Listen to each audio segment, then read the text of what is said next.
Welcome back, drifters. Today, I've got for you some of the weirdest and most interesting stories of Zeus. This is Every Time Zeus Fell in Love. Get comfortable, hit that like button, and don't forget to subscribe for more wild tales from the gods. Zeus, as king of the gods, ruled over the skies, the weather, and the fate of all things. He was the god of law and order, overseeing the balance of the cosmos. His relationships with the goddesses were as numerous as his power was vast. Before his marriage to Hera, Zeus had consorted with a number of the female titans, including his sister Demeter. The order of his liaisons, according to Hesiod, begins with Métis, the wisest of all gods and mortals. Zeus made her his first wife, and she held knowledge beyond compare. However, Zeus, in his cleverness and cunning, tricked Métis, as she was about to give birth to the great goddess Athene. Zeus, fearing that the child would surpass him in wisdom and power, consumed Métis, swallowing her whole. This act would later lead to the birth of Athene, who sprang fully formed and armored from Zeus's head. After Métis, Zeus married Themis, the embodiment of divine order and justice. From their union, Themis bore the Horai, the seasons, Eunomia, Dike, and Irene, who were the personifications of order, justice, and peace, respectively. Along with them, Themis bore the Moirai, the Fates, who controlled the destinies of both gods and mortals. Zeus honored the Moirai, entrusting them with the most significant of powers, for they determined the lives of all living beings. Clotho spun the thread of life, Lachesis measured its length, and Atropos, the most feared, would cut the thread when a life was to end. Following Themis, Zeus took Eurynome, the daughter of the river god Okeanos, as his next consort.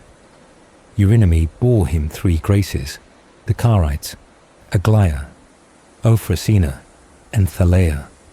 These goddesses were the personifications of beauty, charm, and joy. Their gaze was said to bring love and serenity, unnerving all who encountered them with their beauty. Eurynome's daughters were regarded as the embodiment of the pleasures of life, bringing lightness and grace to both gods and mortals. Zeus's union with Demeter, the goddess of agriculture, resulted in the birth of Persephone, a beautiful and radiant goddess. However, the tale of Persephone's abduction by Hades is well known, and Zeus, though he consented to her being taken, was deeply involved in her fate. Persephone's capture by the god of the underworld marked the beginning of a new chapter in the realm of gods. She became his queen, yet through Zeus's will, she remained a link between both the underworld and the earth above. Next, Zeus loved Mnemosyne, the goddess of memory. From their union, the 9 muses were born, each embodying different aspects of the arts and sciences. The muses, with their gold crowns, delighted in the pleasures of song and dance, inspiring creativity in all who heard their voices. Mnemosyne's daughters brought joy and inspiration to both gods and mortals, filling the world with music and poetry, and shaping the minds of the greatest poets and philosophers. Zeus's next lover was Leto, the goddess of motherhood. With Leto, Zeus fathered the twins Apollo and Artemis, 2 of the most powerful and revered gods of the Greek pantheon.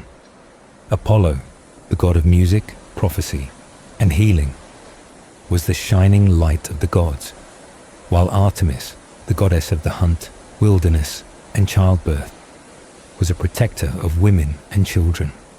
Together, they were among the most beloved of all the gods, their influence reaching far across the world. Finally, Zeus wed Hera, his sister and the queen of the gods. Hera, known for her beauty and her role as the protector of marriage, gave birth to Ares, the god of war, and Hebe, the goddess of youth. Though their relationship was complex and often troubled by Zeus's numerous infidelities, Hera and Zeus's union was one that shaped the very nature of the divine order. Hera's power and influence were integral to the fabric of the heavens, though she often struggled with her husband's many lovers.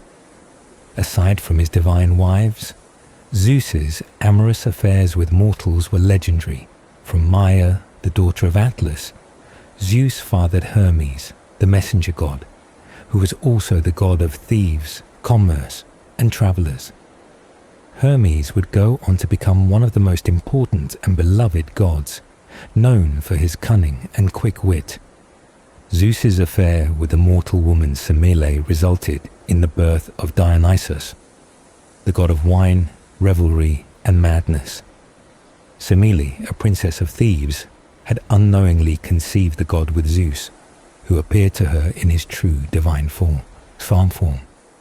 This act caused Semele's death, but Zeus rescued their son from her womb and carried him to full godhood. Dionysus, the god of ecstatic revelry and the liberating forces of nature, was later accepted among the gods. Alcmena, a mortal woman of great beauty, was another of Zeus's lovers. With her, Zeus fathered Heracles, one of the greatest heroes in Greek mythology. Alcmena's son, Heracles, would go on to perform the 12 labors, feats that would cement his place among the gods. Though born of a mortal woman, Heracles' strength and courage transcended his earthly origins, and he was eventually granted immortality.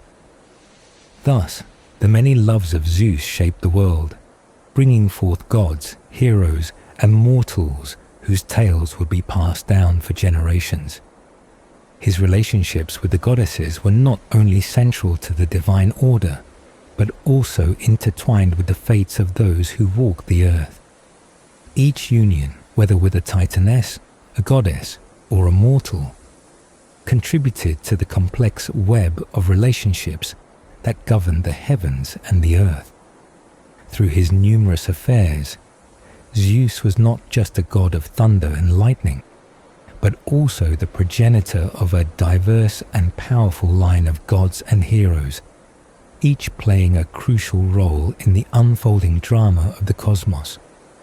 Zeus, the king of the gods, was always vigilant in his pursuit of power and control.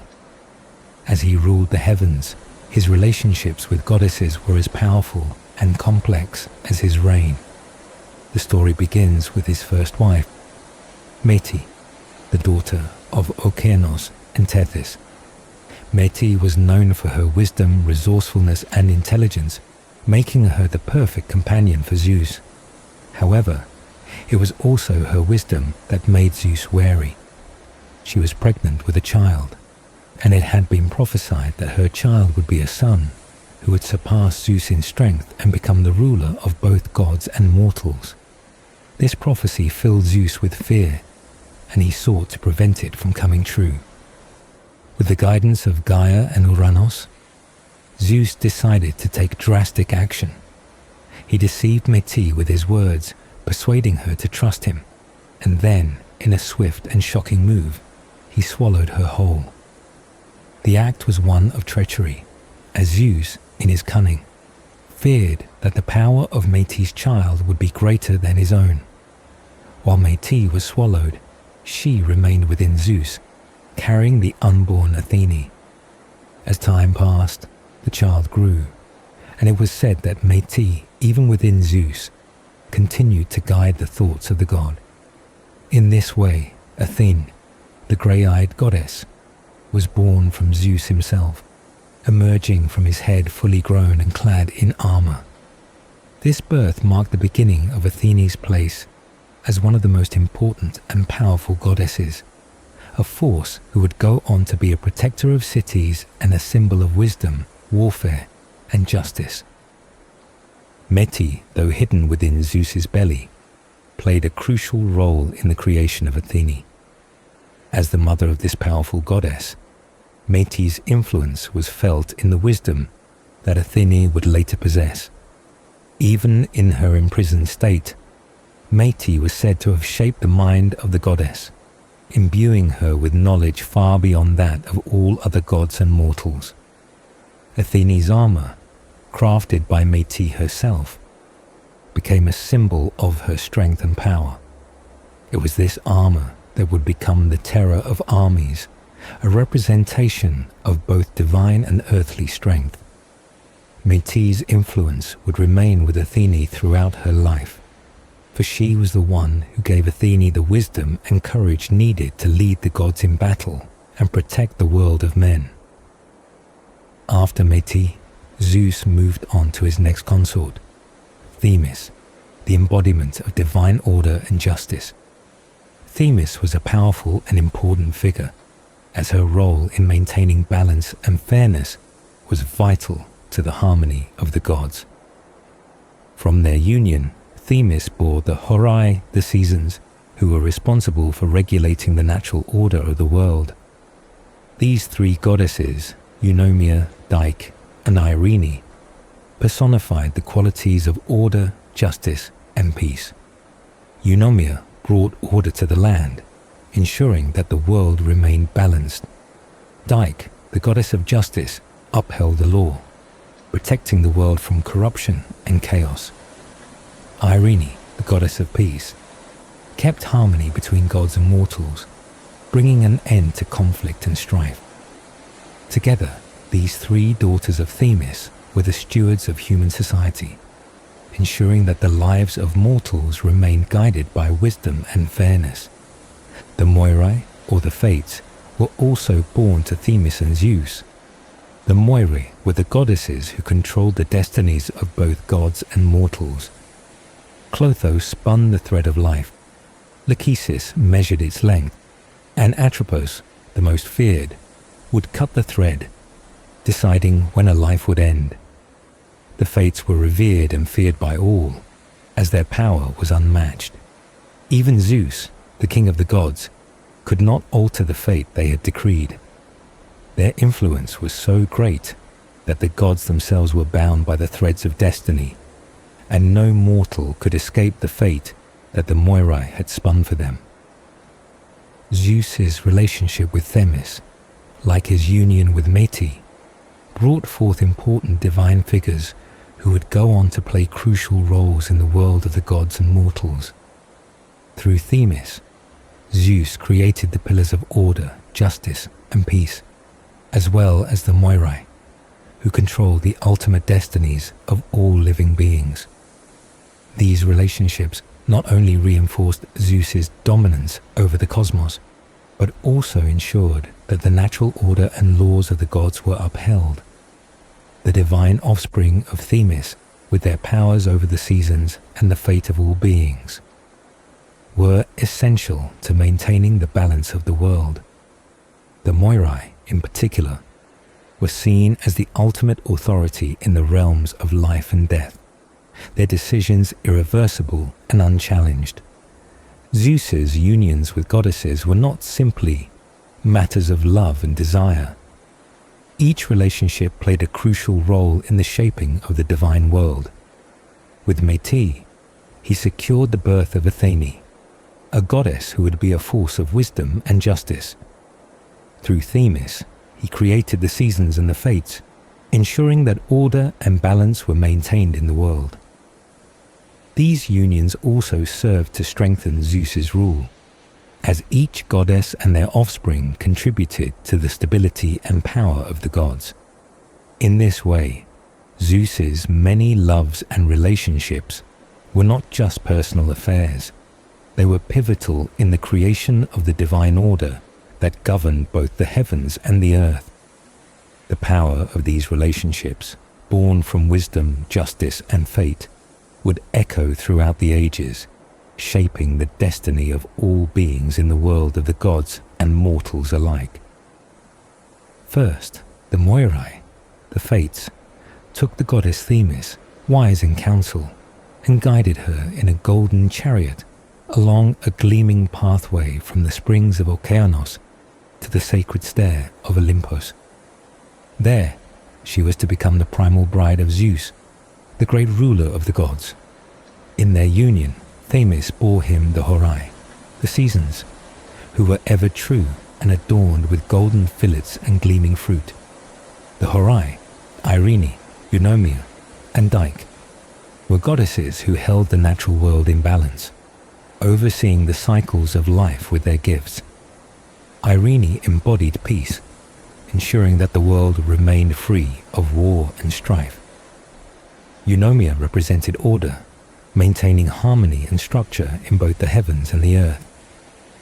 Dike, the goddess of justice, was the steward of law and fairness, ensuring that justice prevailed among gods and mortals alike.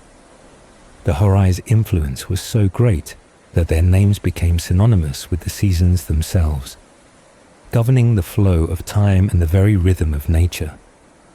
The union between Zeus and Themis was one that shaped the very fabric of existence, creating a harmony between the gods and the mortal world. As Zeus's reign continued, his love for Themis bore even more significant consequences. From their union, not only did the Horai emerge, but the Moirai, the Fates, were also born. Clotho, Lachesis, and Atropos were the daughters of Themis and Zeus, and their power was absolute. Clotho spun the thread of life, Lachesis measured its length, and Atropos, the most feared of the three, would cut the thread, deciding when a life would end. The Moirai, with their unyielding control over fate, were central to the order of the world. Even Zeus, the king of the gods, could not escape their influence. Their decisions shaped the lives of all beings, both divine and mortal. No one could outrun the threads they wove, and their power was absolute, ensuring that the balance of the universe remained intact. Zeus's relationships were not just defined by his unions with goddesses of law and justice, but also by his involvement with goddesses of beauty and charm. After his marriage to Themis, Zeus turned his attentions to Eurynome, the daughter of Okeanos, whose beauty was known throughout the heavens. From their union, Eurynome bore Zeus 3 fair-cheeked Carides, or Graces, Aglaia, Euphrosyne, and Thaleia. These goddesses personified beauty, charm, and grace. Their gazes could bring love and joy, unnerving the limbs of all who beheld them. The Graces played a crucial role in both the divine and mortal worlds, spreading joy and harmony wherever they went. Aglaia embodied splendor. Euphrosyne was the goddess of mirth, and Thaleia personified festivity. Together, they represented the pleasures of life and were often invoked in celebrations and feasts.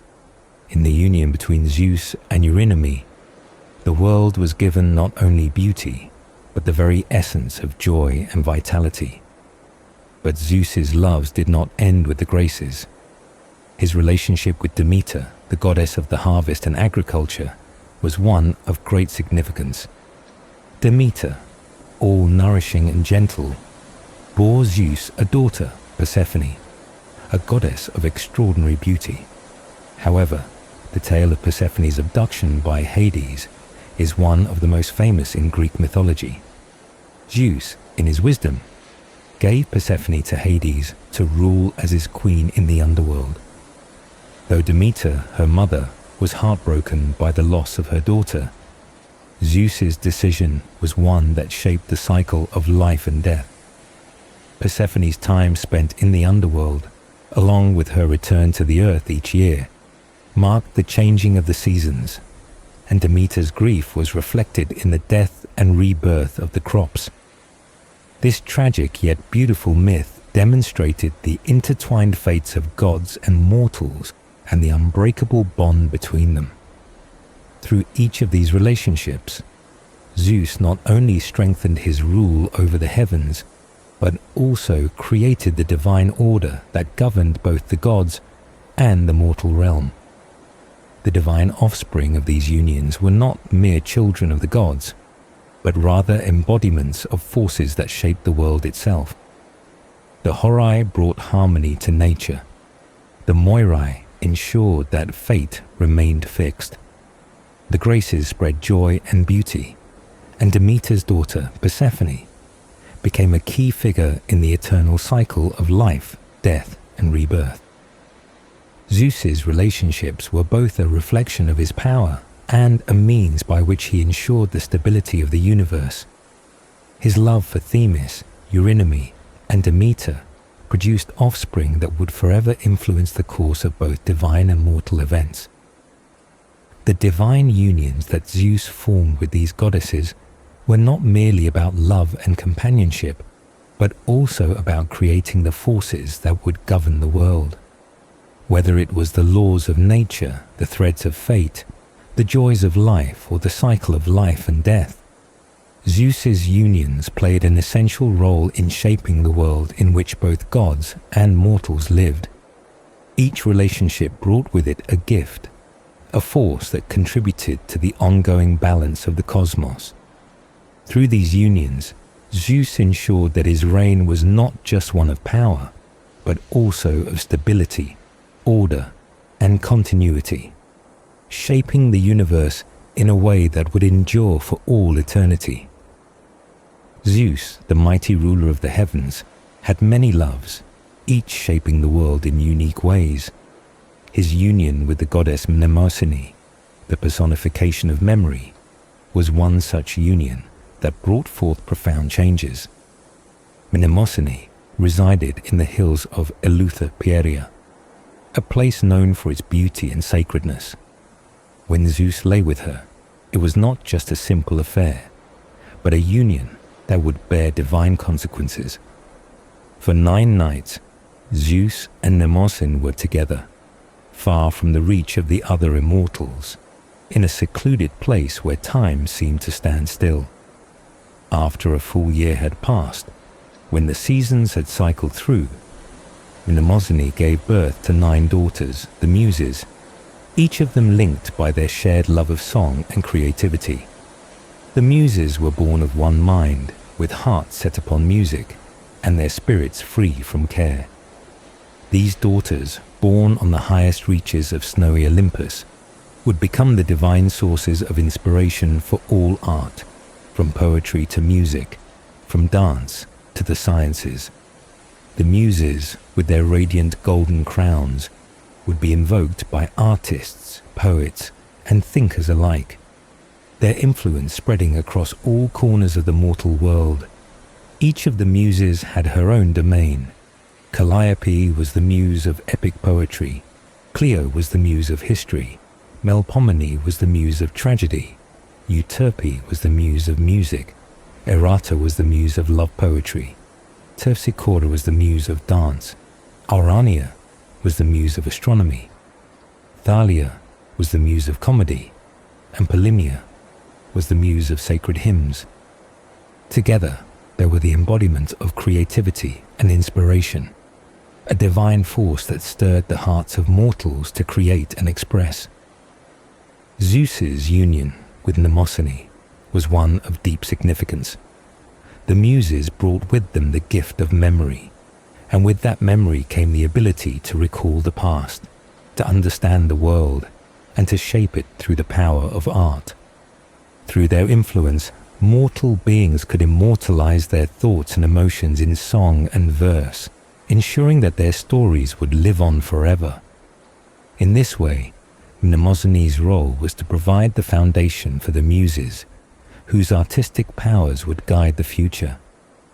This divine connection between Zeus and Mnemosyne, through the Muses, bridged the mortal and immortal worlds, creating a lasting legacy for all who sought to create something beautiful or meaningful.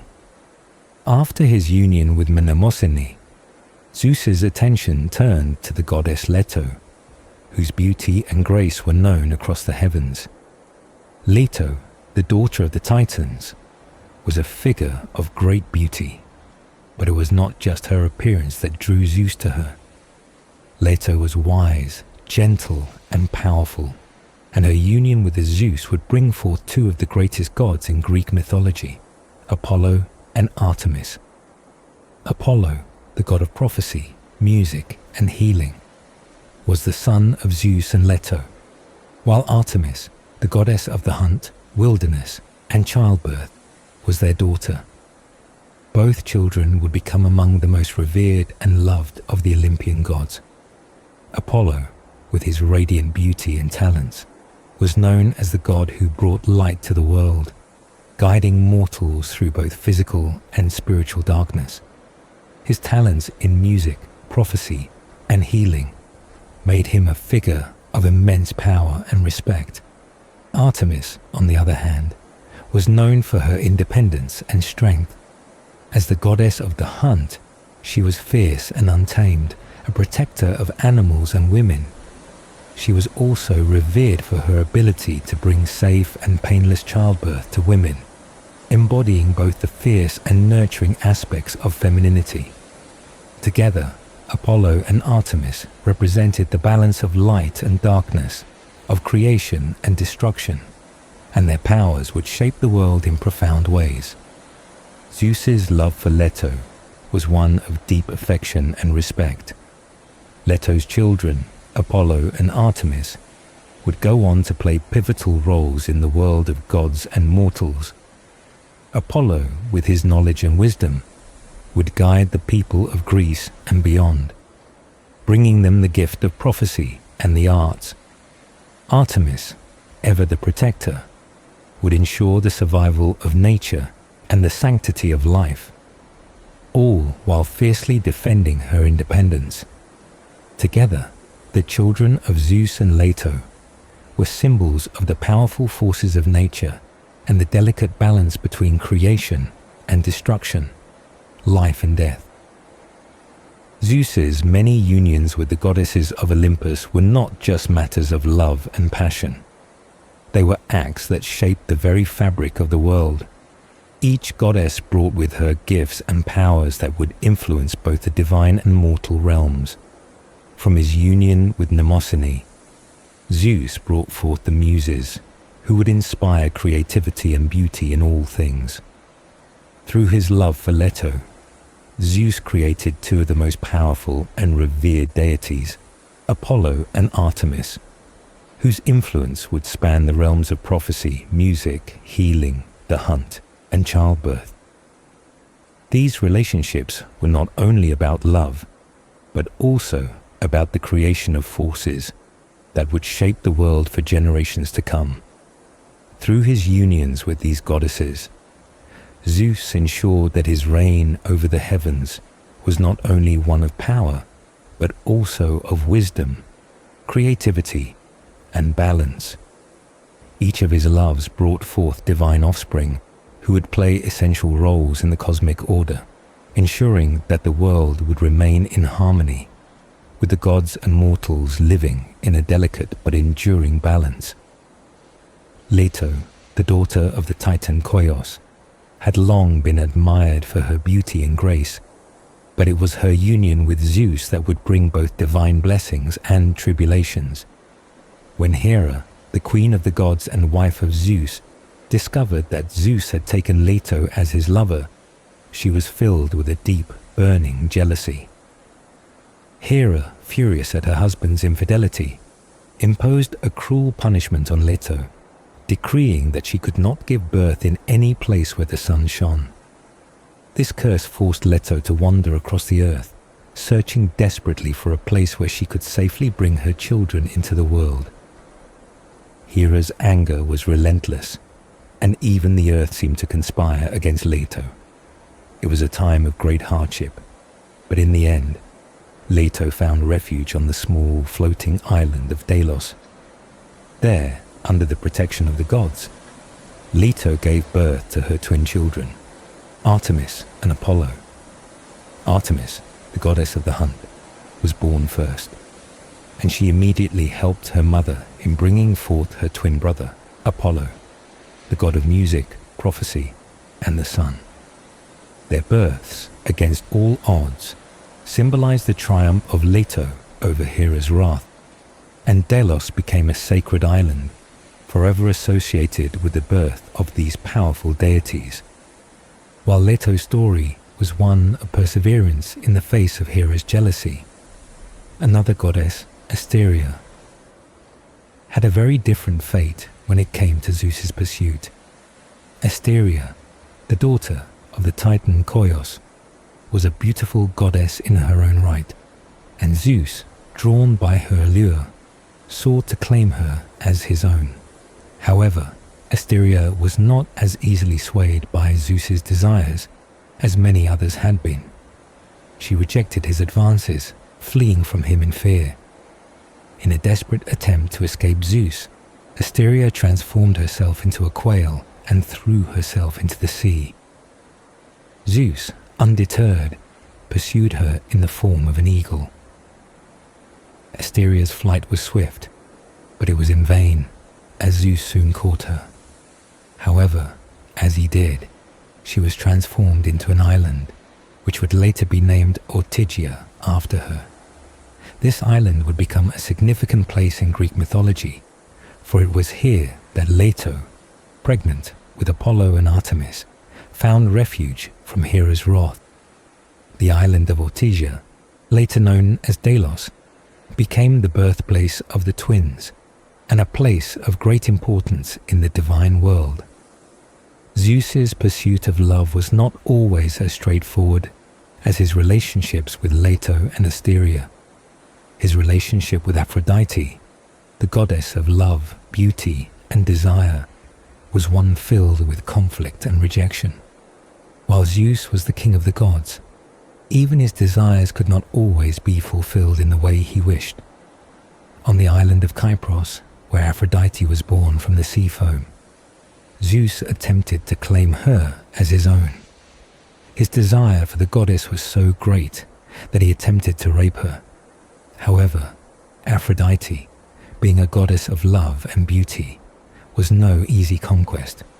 She resisted his advances, using her divine powers to escape his grasp. Though Zeus's desire for Aphrodite was fierce, she remained untouchable, a goddess who could not be easily claimed, even by the might of the king of the gods.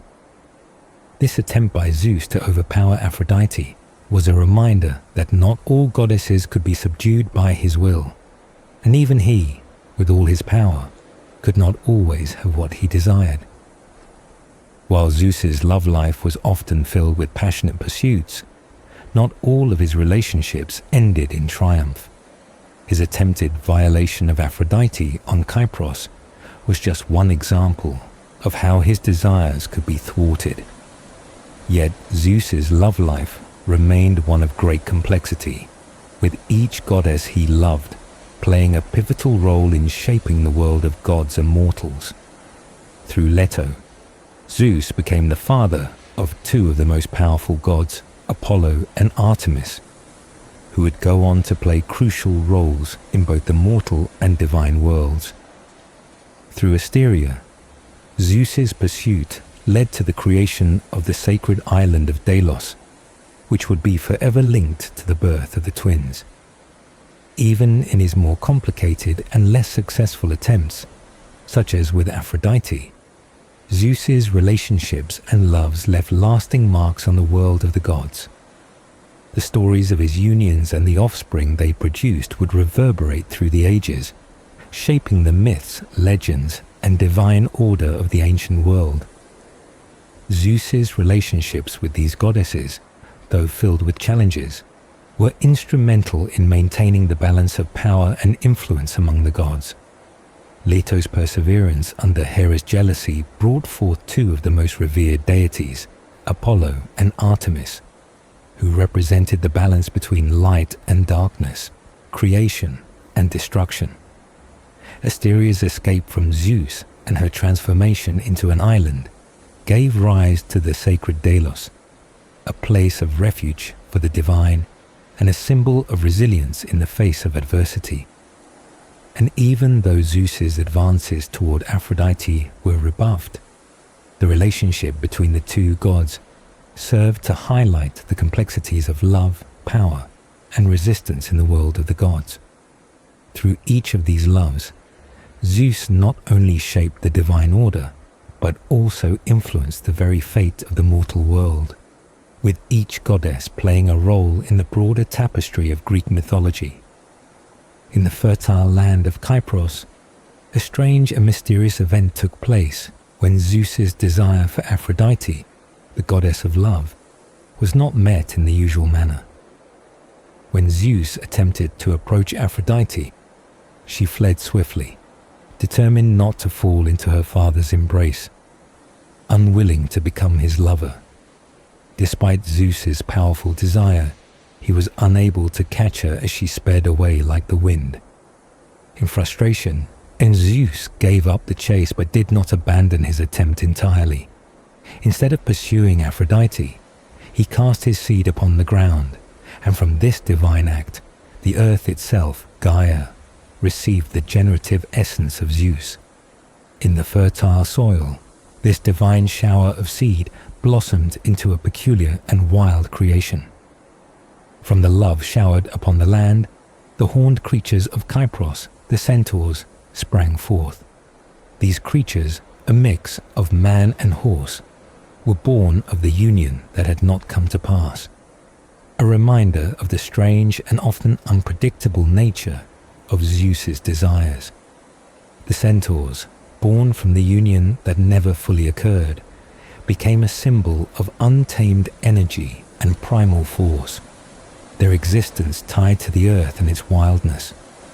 This peculiar birth marked a significant moment in the divine world, showing that even when Zeus's desires were unfulfilled in the traditional way, they still bore fruit in the most unexpected forms.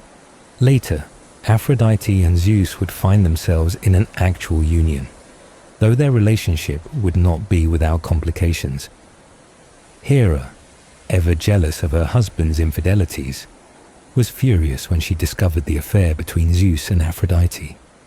In her rage, Hera used her powers to curse their offspring. When Aphrodite gave birth to a child, the god Priapos, he was malformed, cursed to be ugly and misshapen.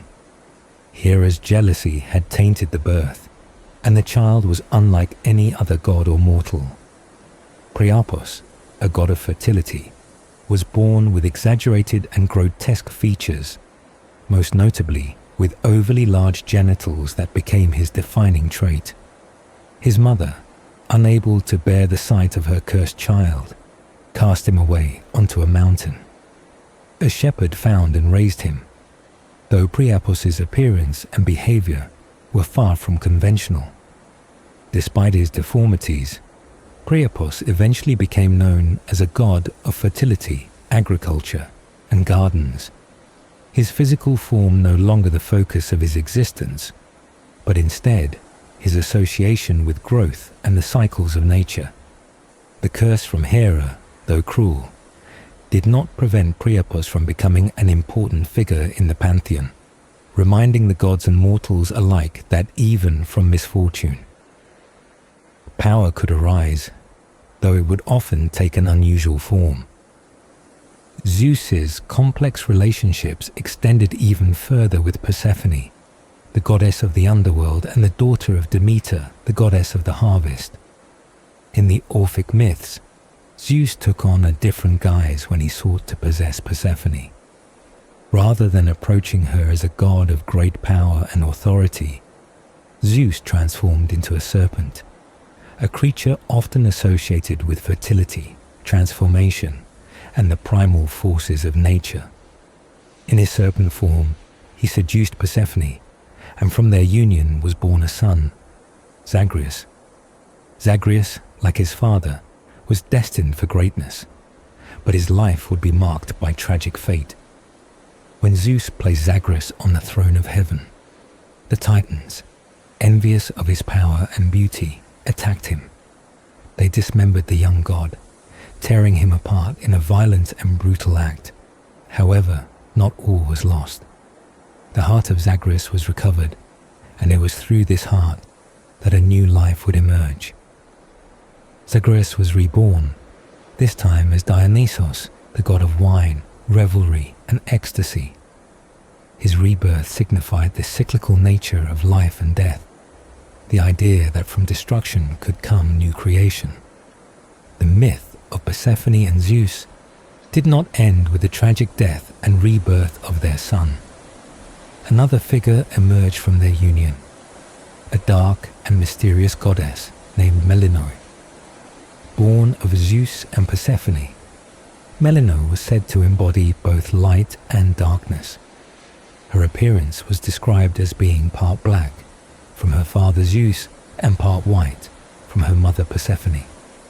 Melinoi, who may also have been associated with the goddess Hecate, became a figure of the underworld, connected to the mysteries of death and the realms below. She was a goddess who moved between worlds, embodying the duality of life and death, light and shadow, much like her mother. Melinoi's existence was a reminder of the complexities of Zeus's relationships, as well as the intertwined nature of life and death, creation and destruction that ran through the very heart of Greek mythology. As the myths surrounding Zeus's loves and unions continued to unfold, they became intertwined with themes of transformation, power, and the forces of nature, from the centaurs, born of a union that never truly occurred, to the tragic fate of Zagreus and his rebirth as Dionysus, and the creation of Melinoi. The offspring of Zeus's relationships were often marked by unusual and complex tales. Each of his loves, whether pursued with desire or forced by the whims of fate, led to the birth of gods, goddesses, and creatures whose stories would shape the world for generations to come. These tales were a testament to the unpredictable nature of the gods and to the ways in which their unions gave rise to forces that would forever alter the course of both the divine and mortal realms. In the case of Zeus's unions with Aphrodite and Persephone, it was clear that love, desire, and jealousy were all part of a greater cosmic cycle, one in which birth, death, and rebirth were inextricably linked. The gods, with their many complexities and contradictions, served as reflections of the world itself, wild, unpredictable, and ever-changing. In the rich tapestry of Greek mythology, there exists a fascinating and mysterious tale of a second Dionysus, a god of wine, ecstasy, and revelry, born long before the Dionysus we know most commonly. This earlier Dionysus was known by many names, among them Sabazios, and his birth was shrouded in secrecy, his rites and sacrifices taking place under the cover of night, away from the prying eyes of mortals and even the gods. According to some accounts, this Dionysus was born of Zeus and Persephone, a union that gave rise to a god who would become the subject of both reverence and tragedy. This version of Dionysus, referred to by some as Zagreus, was marked by his violent and tragic fate. As with many mythic tales, his story is filled with divine conflict and chaos, for after his birth, the Titans, driven by jealousy and rage, dismembered him. This brutal act left Zagreus in pieces, a tragic echo of the violence that often marked the lives of gods and heroes in the ancient world. His heart, however, survived, and it was given to the mortal Semele by Zeus. This act of divine intervention would lead to the rebirth of Zagreus, but this time as the more familiar Dionysos, who would grow to be the god of wine, freedom, and madness. This earlier Dionysos, born of a different era and marked by a different fate, has a deep connection to the cycles of death and rebirth, as the tale of his dismemberment and subsequent rebirth mirrors the seasonal patterns of nature. As Zagreus, he represented the cycles of life, death, and resurrection, themes that would later be closely associated with his more famous counterpart, Dionysus. The fact that his birth was tied to the underworld, and to Persephone, the goddess who spent part of her year in the realm of the dead, further emphasized the connection between the realms of life and death, a theme that would be central to Dionysian worship. This connection to Persephone also made Zagreus a figure who bridged the worlds of the living and the dead, a god who was not bound by the limitations of one realm, but who moved between both, just as the seasons shift between life and death, warmth and cold. In many versions of the myth, Zeus's relationship with Persephone was marked by deception and transformation. When Zeus desired her, he took the guise of a serpent, a creature often associated with both fertility and the primal forces of nature.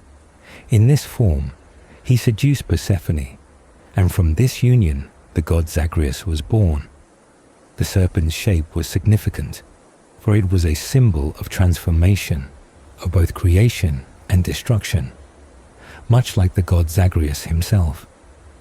This birth, however, was not meant to be a peaceful one. The Titans, in their jealousy, attacked Zagreus and tore him apart, an act that was as much about the struggle for power as it was about the divine tensions between the gods. The violence of this act was a reflection of the chaos that often underpinned the divine world, where even the most powerful beings were not immune to betrayal and destruction.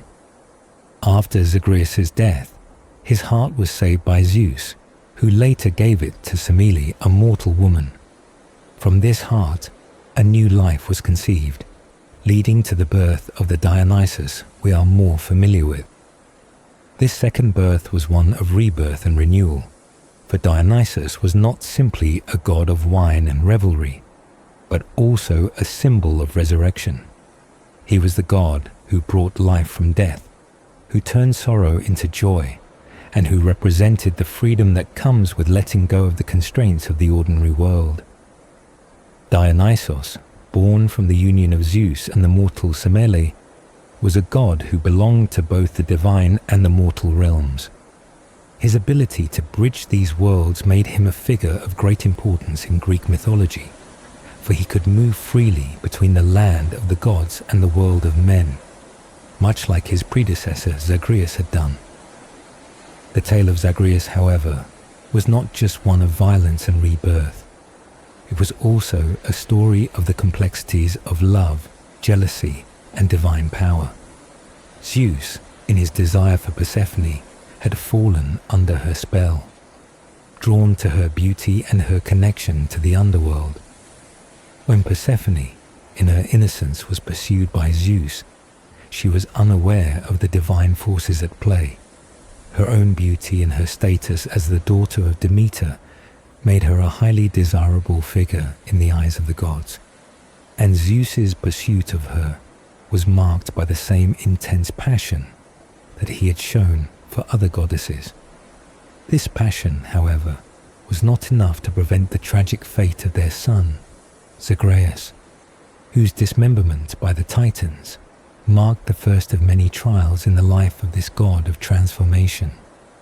The brutality of his death and the subsequent rebirth of Dionysos revealed the cyclical nature of life and death in Greek mythology, where even the most violent acts could lead to new life and new beginnings.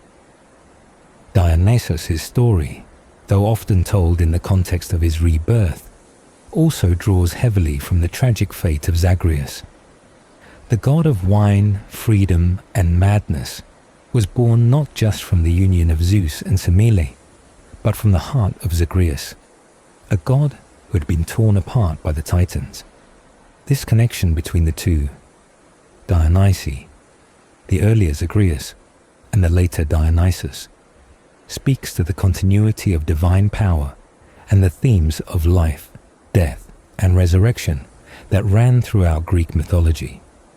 The connection between them also illustrates the complex relationship between the gods, where love, jealousy, power, and fate all played crucial roles in shaping the world and its divine inhabitants.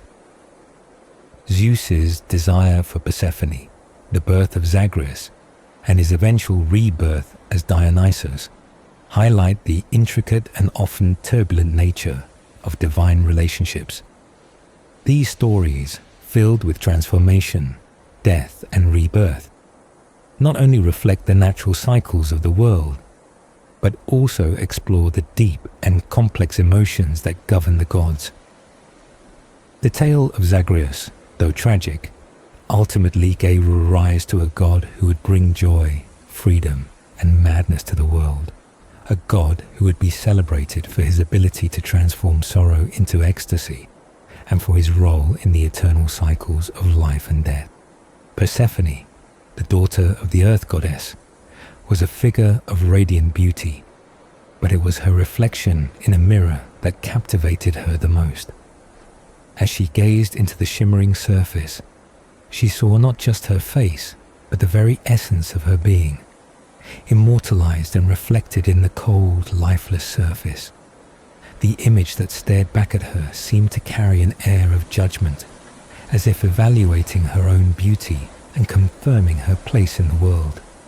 She marveled at the likeness, entranced by the mimicry of her own form, a distorted version of herself.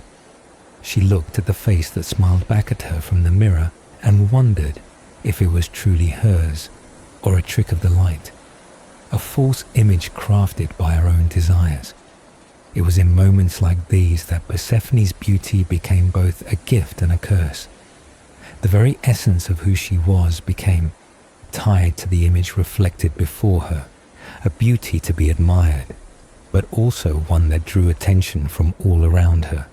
The reflection was not just a symbol of her appearance, but a marker of the power and allure she held, a power that others would soon desire for themselves. One day, in the midst of a particularly hot and dry season, Persephone decided to take a break from her duties. She stopped her work with the loom, a tool of great importance to her, and moved away from the scorching heat of the day. The warmth had begun to take its toll on her, causing sweat to run down her face and body. Seeking relief, she decided to bathe in a cool stream, letting the water wash away the oppressive heat and cleanse her skin. As she removed the bodice that had bound her tightly, freeing her body from its confining layers, she immersed herself in the water, letting the coolness refresh her. It was a moment of tranquility and freedom, but it did not last long. Unbeknownst to her, the all-seeing eyes of Zeus, the king of the gods, were upon her. While she bathed, her beauty was laid bare before his gaze, and he, mighty and powerful, could not resist the pull of desire. In that moment, all his divine strength, his thunderbolts, and his lightnings could not help him against the allure of the goddess of spring. He abandoned his other desires, leaving behind his relationships with Hera, Dione, and Leto, and his eyes fixed solely on Persephone, drawn to her as if by an irresistible force. It was not just Zeus who was struck by desire. The gods of Olympus, each one powerful in their own right, were all captivated by Persephone's beauty. They too felt the irresistible pull of her, each one desiring her for himself. It was as though they had all been struck by a single bolt of Eros, the god of love, whose arrows had pierced their hearts, leaving them all yearning for the same woman. Persephone's beauty had become a symbol of unattainable desire, and the gods, each more powerful than the last, vied for her affection. But Persephone, unaware of the turmoil she caused, remained untouched by the advances of the gods. As the gods fought for her, her mother, Demeter, felt the weight of their desires and the implications they carried. Her joy and peace began to slip away, and her once radiant face was clouded with sorrow. Her heart swelled with grief as she saw how many gods had been swept up in the competition for her daughter's love. Demeter, a mother who had once been full of life, now found herself consumed by worry and fear for Persephone's future. Her tears ran freely, a reflection of the sorrow she felt, as she thought of how her daughter's beauty had become the cause of such conflict. Demeter, deeply troubled, sought guidance from the wise god of prophecy, Astraeus, in hopes of finding some relief from her anxious heart. She hurried to his dwelling, her steps quick and purposeful as she made her way to his home. Once there, she knelt before him, placing her left hand on his knees and her right hand on his beard in a gesture of respect and supplication. She asked Astraeus to provide her with an oracle, a prophecy that might ease her troubled mind. Demeter's anxiety was palpable, and she hoped that through the wisdom of Astraeus, she would find a solution to the turmoil surrounding her daughter. The gods' rivalry and the potential threat to Persephone's future were more than Demeter could bear on her own. She longed for a sense of control, for some glimmer of hope in the midst of the overwhelming uncertainty. Astraeus, seeing the distress of the goddess, did not refuse her request. He listened carefully to her concerns, understanding the gravity of the situation. He knew that Persephone's birth had been an event of great importance, and that her future was intertwined with the fates of both gods and mortals. As Astraeus considered Demeter's request, he began to recall the details of Persephone's birth, the exact time, and the alignment of the stars that had marked her coming into the world. With a deep breath, Astraeus focused on the turning of the celestial spheres, his hands moving in careful motion as he traced the patterns of the heavens. Through his divination, Astraeus sought to uncover the answers Demeter so desperately needed. He knew that the stars held the keys to Persephone's fate, and that by understanding the celestial patterns, he could offer Demeter the insight she sought. In this moment, as Demeter awaited the prophecy, the world around them seemed to hold its breath. The answers they sought would not come easily, for the gods themselves were bound by the forces of fate and destiny. Demeter's plea for guidance was not just a mother's cry for help, but a request for the wisdom to navigate the dangerous and complicated world of the gods. The gods' desires, their rivalries, and the complex web of relationships between them had created a situation in which Persephone's fate was uncertain.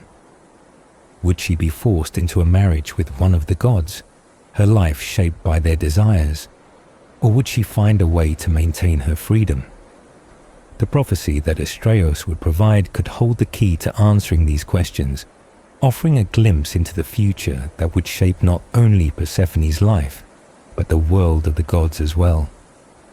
The ancient figure sat still, his eyes fixed on the moving circle in his hands, the ever-recurring number counting the days and years of life, marking time from hand to hand in a double exchange, a constant reckoning of existence.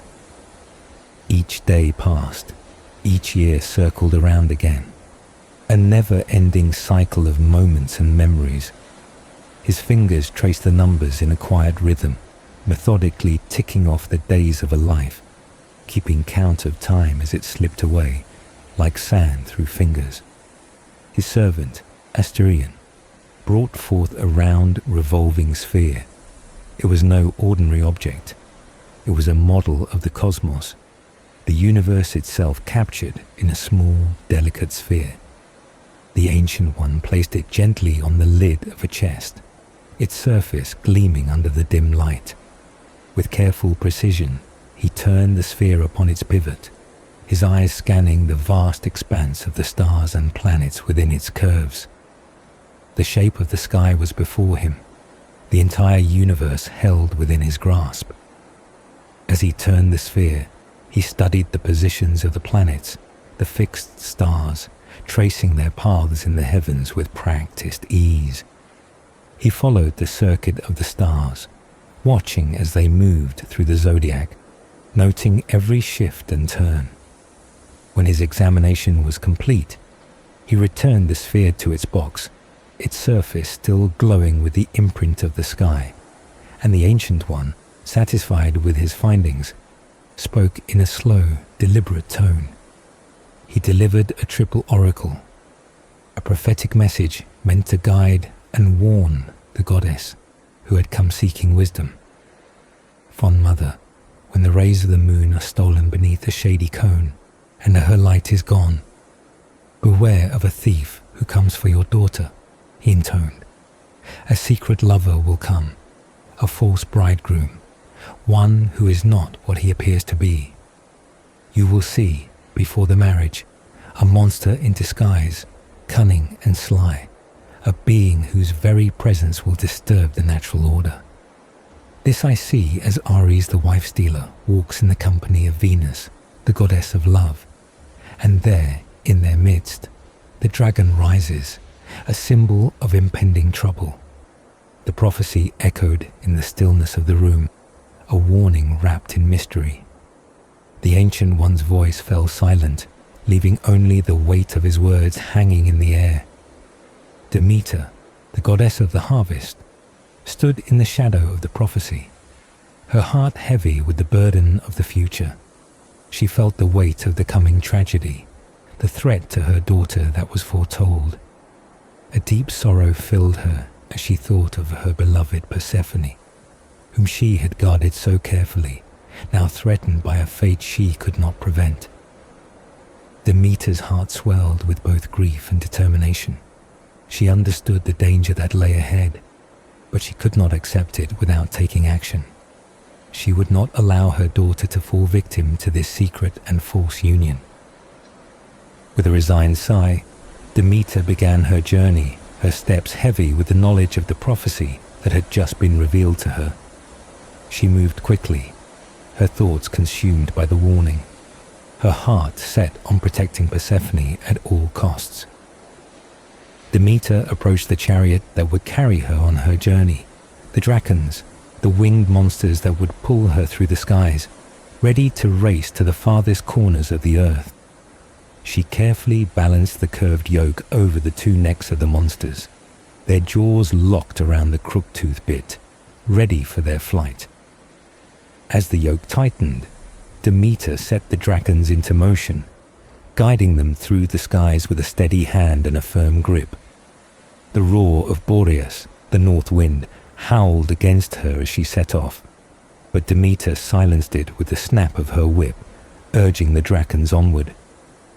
They sped through the air, faster than any mortal could comprehend, through the winds that howled like a storm, and past the jagged cliffs that marked the edges of the world.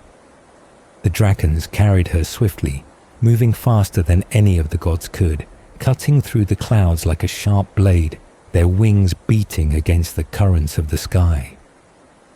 Demeter's chariot moved as if it were riding the very winds themselves, traveling with incredible speed, rounding the cape of the Libyan Ocean, heading towards the western shores. She sought a place of safety, a refuge for her daughter, a place hidden from the eyes of the gods who sought to steal her away. The journey took them far from the familiar realms of Olympus, through skies unknown and lands untouched by divine hands. At last, Demeter arrived at her destination, the stony harbour of the Pelorian cliffs in Sicily, near the Adriatic shores. The restless, briny waters of the sea surged against the shore, twisting and turning in a pattern as ancient as time itself. The current bent to the southwest, flowing around the bend like a sickle, carrying the waves towards the west. It was here, in this remote and isolated place, that Demeter sought refuge. She alighted from her chariot, her dragon still twitching with the energy of the journey, and looked around the land. The cliffs rose sharply around her, a natural fortress that would protect her daughter from prying eyes. The river Anapos, which had often bathed the maiden Chian, flowed nearby, its waters winding through the land, adding to the serene yet secretive atmosphere of the place. Demeter, feeling the weight of the prophecy pressing on her, sought shelter in a neighboring grotto, a hidden hall carved into the rock by nature itself. The entrance was concealed, hidden behind a veil of stone, its rocky gateway serving as a natural defense. The air inside was cool and still, a stark contrast to the winds that had howled outside. Demeter entered the grotto, the echoes of her footsteps muted by the thick stone walls and carefully placed Persephone in the center of the hollow rock. She secured her daughter in the safety of the stone, hiding her from the dangers that loomed beyond. The goddess removed the dragons from their yoke, letting them rest beside the entrance. Persephone was hidden now, safe within the cool embrace of the grotto, away from the prying eyes of the gods. Demeter stood guard over her daughter, knowing that the danger was far from over, but confident that, for now, she had done all she could to protect her. Persephone, hidden away from the prying eyes of those who sought to control her, found herself in a secret place, protected by the goddess who loved her most. Demeter, her mother, took every precaution to ensure Persephone's safety. The goddess placed guardians on either side of the door to the concealed place, one by the jutting rock on the right and the other beside the stone-pointed barrier of the entry. These careful measures would protect her daughter, ensuring that no one could find her and disrupt the delicate balance of her life. Along with Persephone, Demeter entrusted Calligeneia, her faithful nurse, to watch over the girl, giving her baskets and all the tools necessary for her work. These tools, crafted by Athena, were meant to help Persephone with her spinning, a craft that had long been associated with the toil and labor of women. Demeter then left her daughter in the care of the nymphae, creatures that dwelled in the lonely places among the rocks, watching over the chariot that would carry Persephone safely should the need arise. As Demeter left, the young goddess busied herself with the task at hand. She sat down and began carding fleeces of wool, running the sharp teeth of the iron comb through the fibers, pulling the strands apart before twisting them into threads. With delicate hands, she packed the wool onto the distaff and began the slow, rhythmic process of spinning. Each twist and jerk of the spindle was followed by a dancing step, a graceful motion that seemed almost like a ritual. The threads slowly took shape, winding through her fingers as she fixed the first threads of the warp, the beginning of the cloth that she was to weave. Persephone moved from end to end of her work, her feet never resting as she moved the threads back and forth, her feet quick and sure in their steps. The rhythm of her work was accompanied by her singing, a song dedicated to Athena, the clever weaver who had long been associated with the craft of weaving and the arts of women. The music filled the air as Persephone worked, her motions swift and practiced, lost in the serenity of her labor. But despite all her work and focus, there was no escaping her destiny. No matter how much Persephone tried to immerse herself in the task before her, she could not escape the fate that was written for her. The gods, with their desires and their will, had already set the wheels of her life in motion, and there was no way for her to avoid it. It was during these peaceful moments, in the midst of her spinning, that Zeus, in his desire, chose to act. His heart was stirred, and he could not resist the beauty of Persephone, the daughter of his sister. In a cunning disguise, Zeus transformed himself into a dragon, a serpent-like creature, coiling his way through the darkened corners of the maiden's chamber.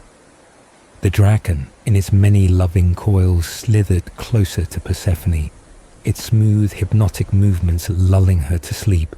The creatures who guarded the door, shaped in Zeus's own form, were lulled by his magic, their eyes closing in slumber as the serpent's movements grew ever closer. Zeus, now in his true form, gently touched Persephone's body, his lips brushing against her, soothing her into a deep sleep. In that moment, Zeus, through the form of the serpent, stole away Persephone's innocence, his desire carrying them both to a forbidden union. In that quiet, secret moment, Persephone became pregnant with a child. From this union, she gave birth to Zagreus, a child unlike any other, one who would climb the throne of Zeus himself and wield the mighty thunderbolts in his tiny hands. Though the child was young, he was mighty, and his birth was marked by an extraordinary power. The child of the serpent and the goddess of spring, Zagreus, was destined for greatness, his future as a god already written in the stars. But this child's fate would be marred by a cruel twist of destiny. He was dismembered by the Titans, torn apart in a brutal act of violence, the divine tragedy of a god caught in the crossfire of powers beyond his control. Yet, the tale of Zagreus, like many others in Greek mythology, did not end in tragedy. His heart, the only part of him that survived the violent dismemberment, was taken by Zeus, who placed it in a drink, offering it to the mortal Semele. This act of divine intervention gave birth to Dionysus, the god of wine, joy, and madness, who would go on to rule the hearts of mortals and gods alike. Dionysus's birth, like that of his predecessor, was a testament to the power of life, death, and rebirth that ran through the veins of the gods. The heart of Zagreus was reborn in the form of Dionysus, and through this divine cycle of destruction and creation, the gods revealed their own struggles with fate and power, a reminder that even the mightiest can be torn apart by forces beyond their control. In the midst of all this divine strife and turmoil, Hera, the wife of Zeus, could not escape her own feelings of jealousy and anger. She turned her eye toward Persephone, blaming her for the union with her husband and the birth of Zagreus. Hera's wrath was boundless, and she could not fathom why Zeus had allowed this child to come into being, one who was born under the influence of his divine power, but whose life was marred by destruction and sorrow. Hera's jealousy knew no bounds, and it festered inside her, growing with each passing day. She blamed Persephone for the misfortunes that had befallen her son, the one who had been cut up and torn apart by the Titans, and she cursed Persephone with the knowledge that her daughter's fate was not her own to control. Despite the violence and the destruction that surrounded Persephone, she had little choice in the matter. Her destiny, her very existence, had already been decided, and there was nothing she could do to escape it. Her union with Zeus, the birth of Zagreus, and the subsequent rise of Dionysus were all part of the intricate web of fate that bound the gods to their desires, their powers, and their destinies. Persephone, like all the gods, was subject to forces far beyond her control, and her life was shaped by the powers that ruled over both the heavens and the earth. As her mother, Demeter, watched over her, Persephone's fate remained uncertain. Her story, a tragic reflection of the tangled relationships and conflicts that define the lives of the gods. Never before had any love so completely consumed the heart of Zeus, breaking it down to submission, more than the love he felt for Danae, the daughter of King Acrisios. This was not a love that was born of simple desire, but one that deeply affected the god, to the point that it changed the course of destiny. Acrisios had once sought a prophecy to solve the issue of his lineage, anxious because he had no son to inherit his throne. But the prophecy he received struck him with fear.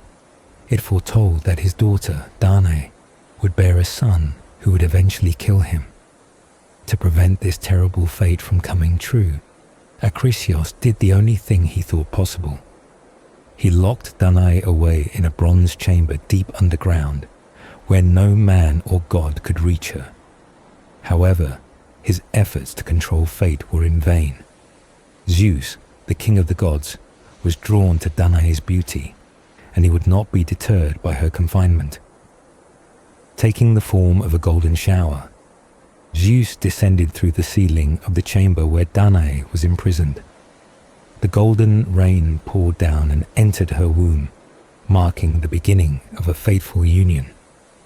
Despite the fact that Danae had been impregnated by Zeus, Acrisios, upon hearing that she was carrying a child, could not believe that the god himself had taken her as his lover. His mind clung to disbelief, refusing to accept the truth. He was convinced that something more sinister had taken place, perhaps that Danae had been seduced by another, and he was filled with rage and suspicion. His fear of the prophecy deepened, and his actions grew more drastic. To prevent the child from fulfilling the prophecy, Acrisios took Danae and her newborn son Perseus and placed them in a chest. He cast the chest into the sea, hoping that it would drift away and be lost forever. Yet, the gods had already set the course of events into motion, and the chest was not lost. By Zeus's will, the chest, carrying Danae and Perseus, was carried across the seas to the island of Seriphos, where it washed ashore. The fisherman, Dictys, discovered the chest, and inside it the mother and her child. He took them to the king of Seriphos, Polydectes, who welcomed them and promised to care for them. Though Danae had been cast aside by her father, she and her son found refuge on the island, where Perseus grew up, unaware of the terrible prophecy that hung over his head. As he grew older, Perseus was unaware that his very existence was the fulfillment of a prophecy that had set his mother's fate in motion. The myths surrounding Perseus's birth did not mention his true father Zeus, but instead described him as the son of Danae. This omission of Zeus's involvement in Perseus's origins left many to believe that Perseus was simply the son of Danae alone, a mortal child, born of a mortal woman.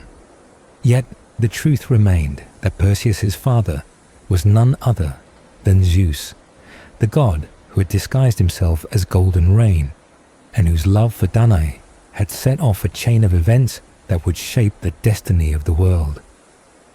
Despite this, Perseus grew up with the belief that his father was not a god, but a simple mortal, and he lived a life without the knowledge of the divine forces at play in his life. Perseus's story continued to unfold in the most unexpected ways, as his destiny had already been foretold. The prophecy that Acrisios had tried so desperately to avoid still hung over his head. Perseus, unaware of the true nature of his birth, grew into a strong and capable young man, his fate seemingly inevitable. As if it had been written in the stars, as Perseus grew, the events set into motion by Zeus's love for Danae and Acrisios' attempt to thwart fate would eventually lead him to great feats. But the story of his birth, of his mother's suffering, and of his grandfather's fear would remain a dark shadow that shaped the course of his life. The love between Zeus and Danae, though filled with divine intervention and tragedy, marked the beginning of an even greater story. Perseus's life, like the lives of many gods and heroes, was shaped by the whims of the gods and by the prophecies that dictated their fates. The seemingly impossible and random events, Zeus's golden shower, the chest in the sea, the discovery of the mother and child on Seriphos, were all part of a greater plan. A plan that the gods themselves set into motion. A plan that would lead Perseus to become one of the greatest heroes of Greek mythology. Though Danae was locked away and cast aside by her father, her son, the child born of Zeus's love, would one day go on to achieve great things. Perseus's journey was destined to be one of triumph and struggle, and though he would face unimaginable challenges, including slaying the Gorgon, Medusa, his fate had already been sealed the moment Zeus had turned into gold and descended into the dark chamber where Danae lay. The gods, in their eternal and often contradictory ways, shaped the lives of mortals in ways that even the mortals could not fully understand. Through their love, fear, and the cycles of fate, The gods spun the threads of destiny, and even when mortals tried to defy the gods' will, the course of destiny could not be stopped. Perseus, born from the golden rain, would rise to fulfill his own destiny, fulfilling the prophecy of his birth and taking his place among the greatest heroes of the ancient world, while the love between his mother, Danae, and Zeus remained at the center of it all, an eternal testament to the power of the gods and their influence over the mortal world. Zeus, in his unquenchable desire, found himself drawn to Antiope, the beautiful daughter of Asopos, a river god. The allure of her beauty proved irresistible, and their union, though secret, would shape the fate of the world. Antiope, like many before her, became the object of Zeus's attention, and this affair would result in the birth of 2 sons, twins who would go on to be great figures in Greek mythology. However, their story began not in the luxury of Olympus, but in the harsh and unforgiving world of mortal struggles and divine influence. Antiope's father, Asopos, a god of rivers, was not pleased with the union between his daughter and the king of the gods. He was unaware of Zeus's involvement in his daughter's life at first, and when he learned the truth, he reacted with anger and distress, unable to fully understand the nature of the divine love that had resulted in her pregnancy. Antiope fled from her father's wrath, taking refuge in the kingdom of Epopios in Sicyon. There, Antiope was given protection and eventually married Epopios, though her life would not remain peaceful for long. Her father, Asopos, driven by both pride and rage, sought revenge against Epopios for offering sanctuary to his daughter and to the unborn children she carried. But Antiope's troubles were not yet over. Her life would become a series of betrayals and misfortunes, as the gods and mortals alike played their roles in her story. Eventually, after her father's death, the regent of Thebes, Lycos, became determined to punish Antiope. He launched a campaign against Sicyon, capturing Antiope and bringing her back to Thebes as a prisoner. But Antiope, even in her captivity, was not alone. She carried within her the future of Thebes itself, 2 sons whose birth would change the course of the city forever. As Antiope journeyed through the land, weighed down by her captivity, she gave birth to twin sons at Boeotian Eleutherai. In the darkness of her despair, the twins were exposed, abandoned to the merciless world, left to die in the wilderness. Yet, as fate would have it, the infants were not left to perish. A kind-hearted herdsman found the 2 children, taking pity on them and raising them as his own. He gave them names: Zethos, the more practical of the 2, who would grow to work with cattle, and Amphion, the more artistic, who would be gifted a lyre by Hermes, the god of music. Amphion's talent with the instrument would become legendary, and Zethos's connection with the land would form the foundation of their future success. The 2 boys grew strong and healthy, unaware of their true parentage and the legacy they carried within them. They worked diligently with their respective trades, living simple lives. However, their story would soon take a dramatic turn. When they reached adulthood, the truth of their birth came to light, and the bond between mother and sons was revealed. Antiope, now a captive of Lycos and his cruel wife Dirk, had been kept locked away in misery and sorrow. She suffered under the harsh conditions of her imprisonment, but fate had other plans for her. One day, her chains, through some divine intervention, fell loose. She made her escape, unnoticed, and made her way to the farmhouse of her sons. There, in the humble home they had built, Antiope found refuge. Her sons, now grown, recognized their mother instantly, and the reunion sparked a fury in their hearts. Zethos and Amphion, upon learning of the abuse their mother had suffered, exacted a harsh revenge. They took their revenge on Lycos, killing him, and then turning their wrath on Dirk. She, too, met a grim fate as she was tied to a bull and dragged to her death. Her body was then thrown into a spring, a final act of retribution. With their enemies vanquished, the twins took control of the city and its future, building walls around Thebes, which would come to be known as the Seven-Gated City. They were the founders of Thebes as we know it, and their actions would be remembered for generations. The story of Antiope and her sons, however, is not simply one of revenge and redemption. It is a tale of divine intervention, the power of love, and the deep connections that bind the gods and mortals alike. The love that Zeus had for Antiope, though not the typical love of a mortal man, set in motion the chain of events that would lead to the birth of these great sons, whose actions would shape the future of Thebes. The gods' influence over mortals was felt not just in the direct relationships they had, but in the far-reaching consequences of their actions. The union between Zeus and Antiope, while fleeting, resulted in the birth of two powerful figures who would go on to alter the very fabric of Greek civilization. Their story is one of tragedy, triumph, and transformation, a reflection of the way the divine and mortal worlds often intertwined in Greek mythology. In the end, Zethos and Amphion's success in building Thebes was a testament to the legacy of their mother and their divine parentage.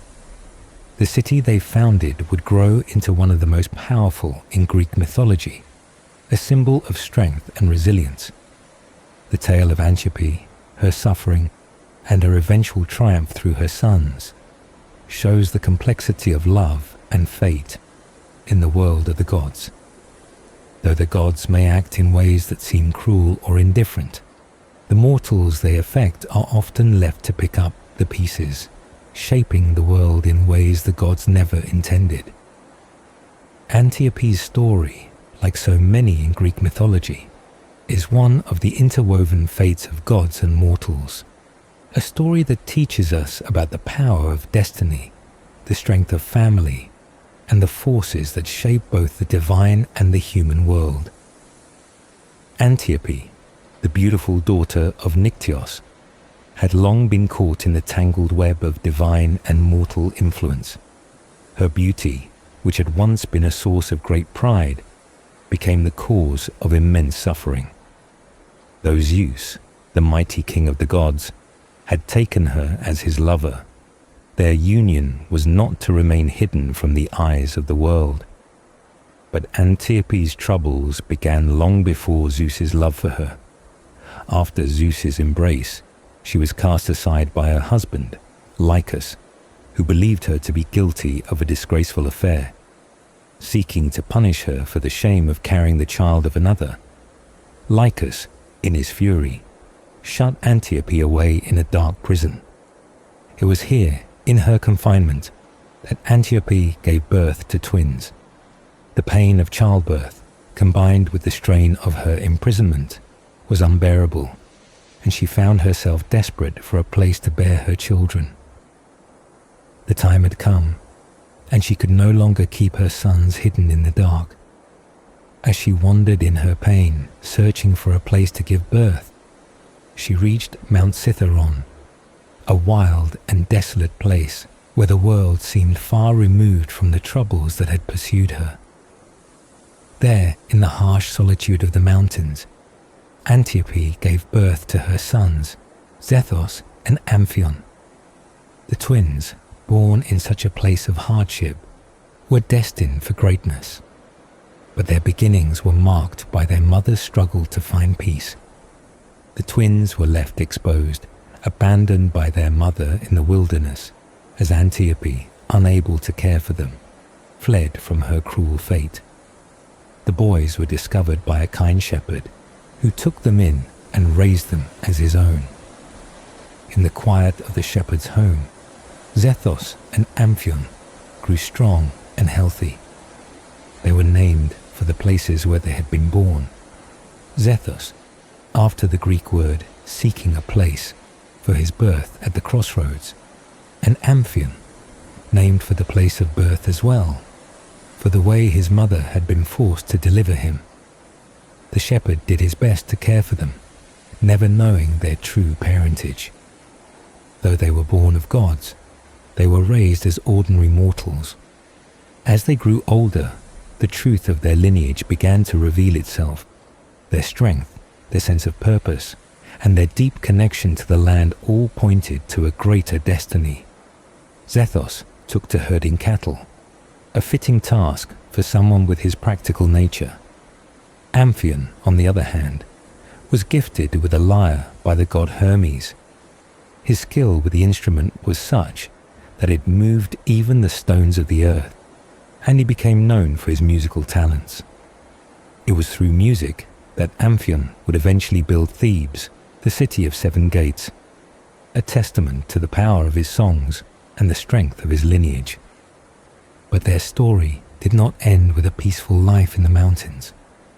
The truth of their mother's suffering eventually reached their ears, and they learned who she truly was. As they discovered their origins, the twins' anger and sorrow grew, knowing that their mother had been subjected to cruelty and punishment for no crime other than bearing them. Driven by this knowledge, Zethos and Amphion sought out their mother, who had been taken captive by Lycus and his wife Dirce. The twins found Antiope imprisoned, suffering at the hands of Dirce, who in her jealousy and malice kept Antiope bound in chains, cruelly punishing her for what she had been through. When the opportunity arose, Antiope escaped her chains, aided by divine intervention, and made her way to her sons. But upon finding her, Zethos, still unaware of her true identity, did not initially accept her. He saw her as nothing more than a runaway, perhaps seeking refuge in the wrong place. But Amphion, with his deep connection to the world of music and the divine, recognized her at once. The bond between mother and son was so powerful that it could not be denied, and they embraced. Together, they plotted their revenge against those who had wronged them, the ones who had caused their mother such suffering. Zethos and Amphion's wrath was swift and powerful. They confronted Dirce, who had been a key figure in their mother's torment. In an act of divine justice, Dirce was tied to an untamed bull, dragged through the harsh terrain as a punishment for her cruelty. Her body was then cast into the spring that flowed through Mount Cetharon, a grim finality to her life. The river, which had once flowed freely, now carried with it the memory of Dirce's death, a lasting symbol of the twins' vengeance. With Dirce's death, Zethos and Amphion took control of their destiny and the future of Thebes. They set about building the walls of the city, walls that would become famous for their strength and impenetrability. The city, which would later grow into one of the most powerful in all of Greece, was founded not just on the might of its walls, but on the will of the gods and the strength of its founding figures, the twin sons of Zeus and Antiope. Their actions, both in building the city and avenging their mother, set in motion the rise of a new power, one that would shape the course of history. The story of Antiope and her sons, though marked by hardship and violence, is one of divine intervention and the complexities of fate.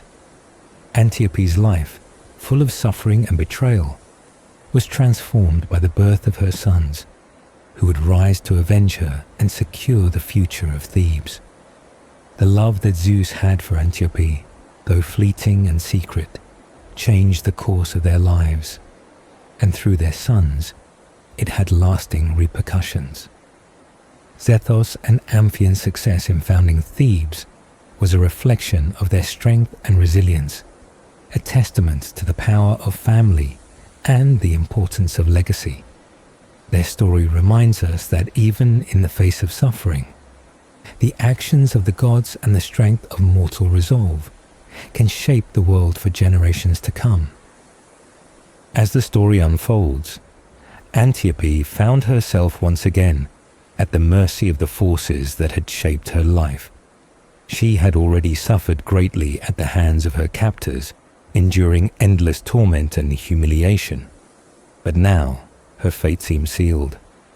As she was dragged toward her death, the cruelty of her punishment became clear. The twins, Zeus and Amphion, having learned of their true heritage and the suffering their mother had endured, could not allow her to be taken from them again. The shepherd, who had raised them with love and care, had informed them of Antiope's identity, and with newfound purpose, they set out to rescue their mother from her tormentors. The siblings, driven by anger and the desire for justice, quickly pursued Antiope's captors. In their fury, they were unstoppable, determined to end the cruel reign of those who had kept their mother locked away. As they reached the scene, the twins acted swiftly, rescuing their mother from the clutches of those who sought to harm her. Their vengeance was just as swift, and they tied Zeus, their mother's tormentor, by the hair to a wild, untamed bull.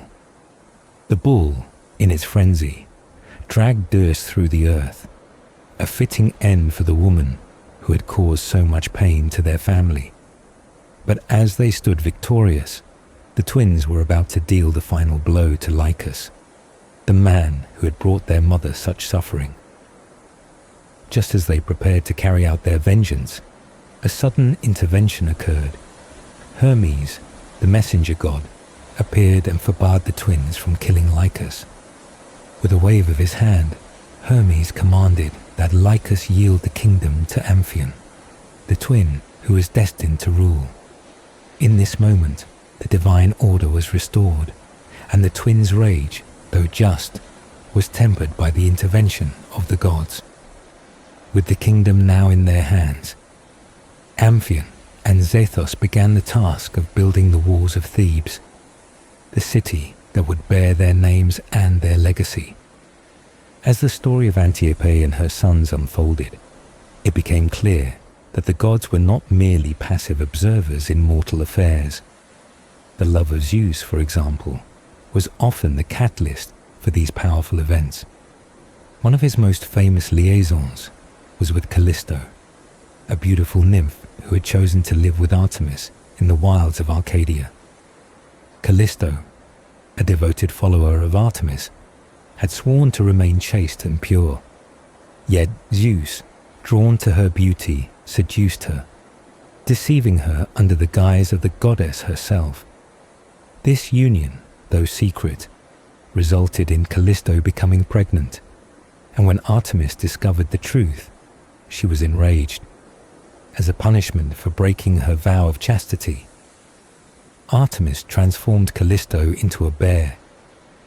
The transformation was cruel, for Callisto had been a beloved companion of Artemis, and now she was forced to roam the mountains alone, a beast of the wild. Despite her transformation, Callisto bore a son whom she named Arcas. As a child, Arcas was raised by others, unaware of his mother's true identity.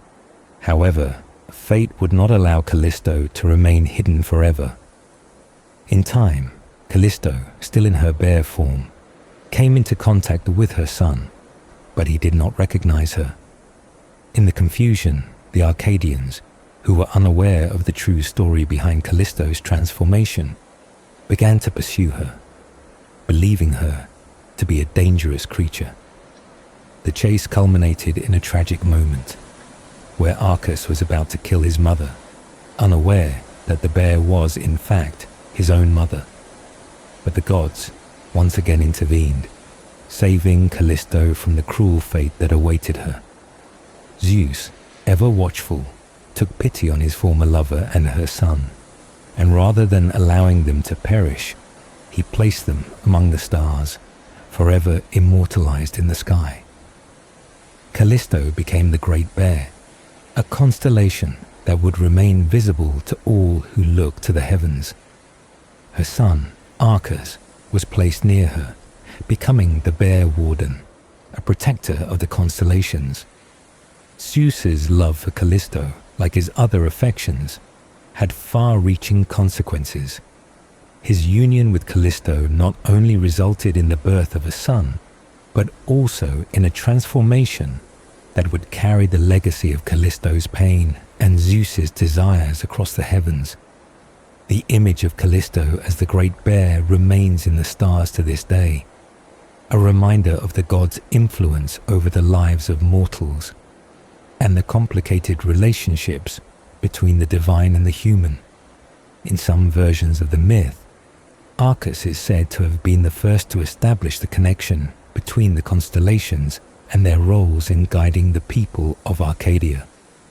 His legacy, much like his mother's, is woven into the very fabric of the heavens, where their story is told through the stars. As with many of Zeus's loves, the consequences of his actions were felt far beyond the mortal realm. Callisto's transformation and her subsequent place among the stars were a reminder of the enduring nature of the gods' influence. The gods, in their whims and desires, often left a lasting impact on the world of mortals, shaping their fates in ways that even the mortals themselves could not comprehend. Zeus's love for Callisto, though filled with beauty and desire, was also marked by suffering, punishment, and transformation. And yet, in the end, Callisto's story, like so many others in Greek mythology, became one of immortality, her image forever captured in the night sky, a symbol of the intertwined nature of love, fate, and the divine. The gods, in their eternal dance of love and power, shaped the lives of mortals in ways both gentle and cruel. The story of Antiope and her sons, the transformation of Callisto, and the consequences of Zeus's actions all illustrate the complex relationships that defined Greek mythology.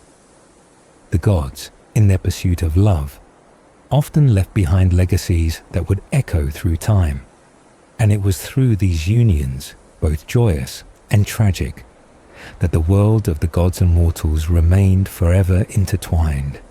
Through their desires and their actions, the gods of Olympus shaped the fates of all who lived beneath them, and their stories became the foundation of myth and legend.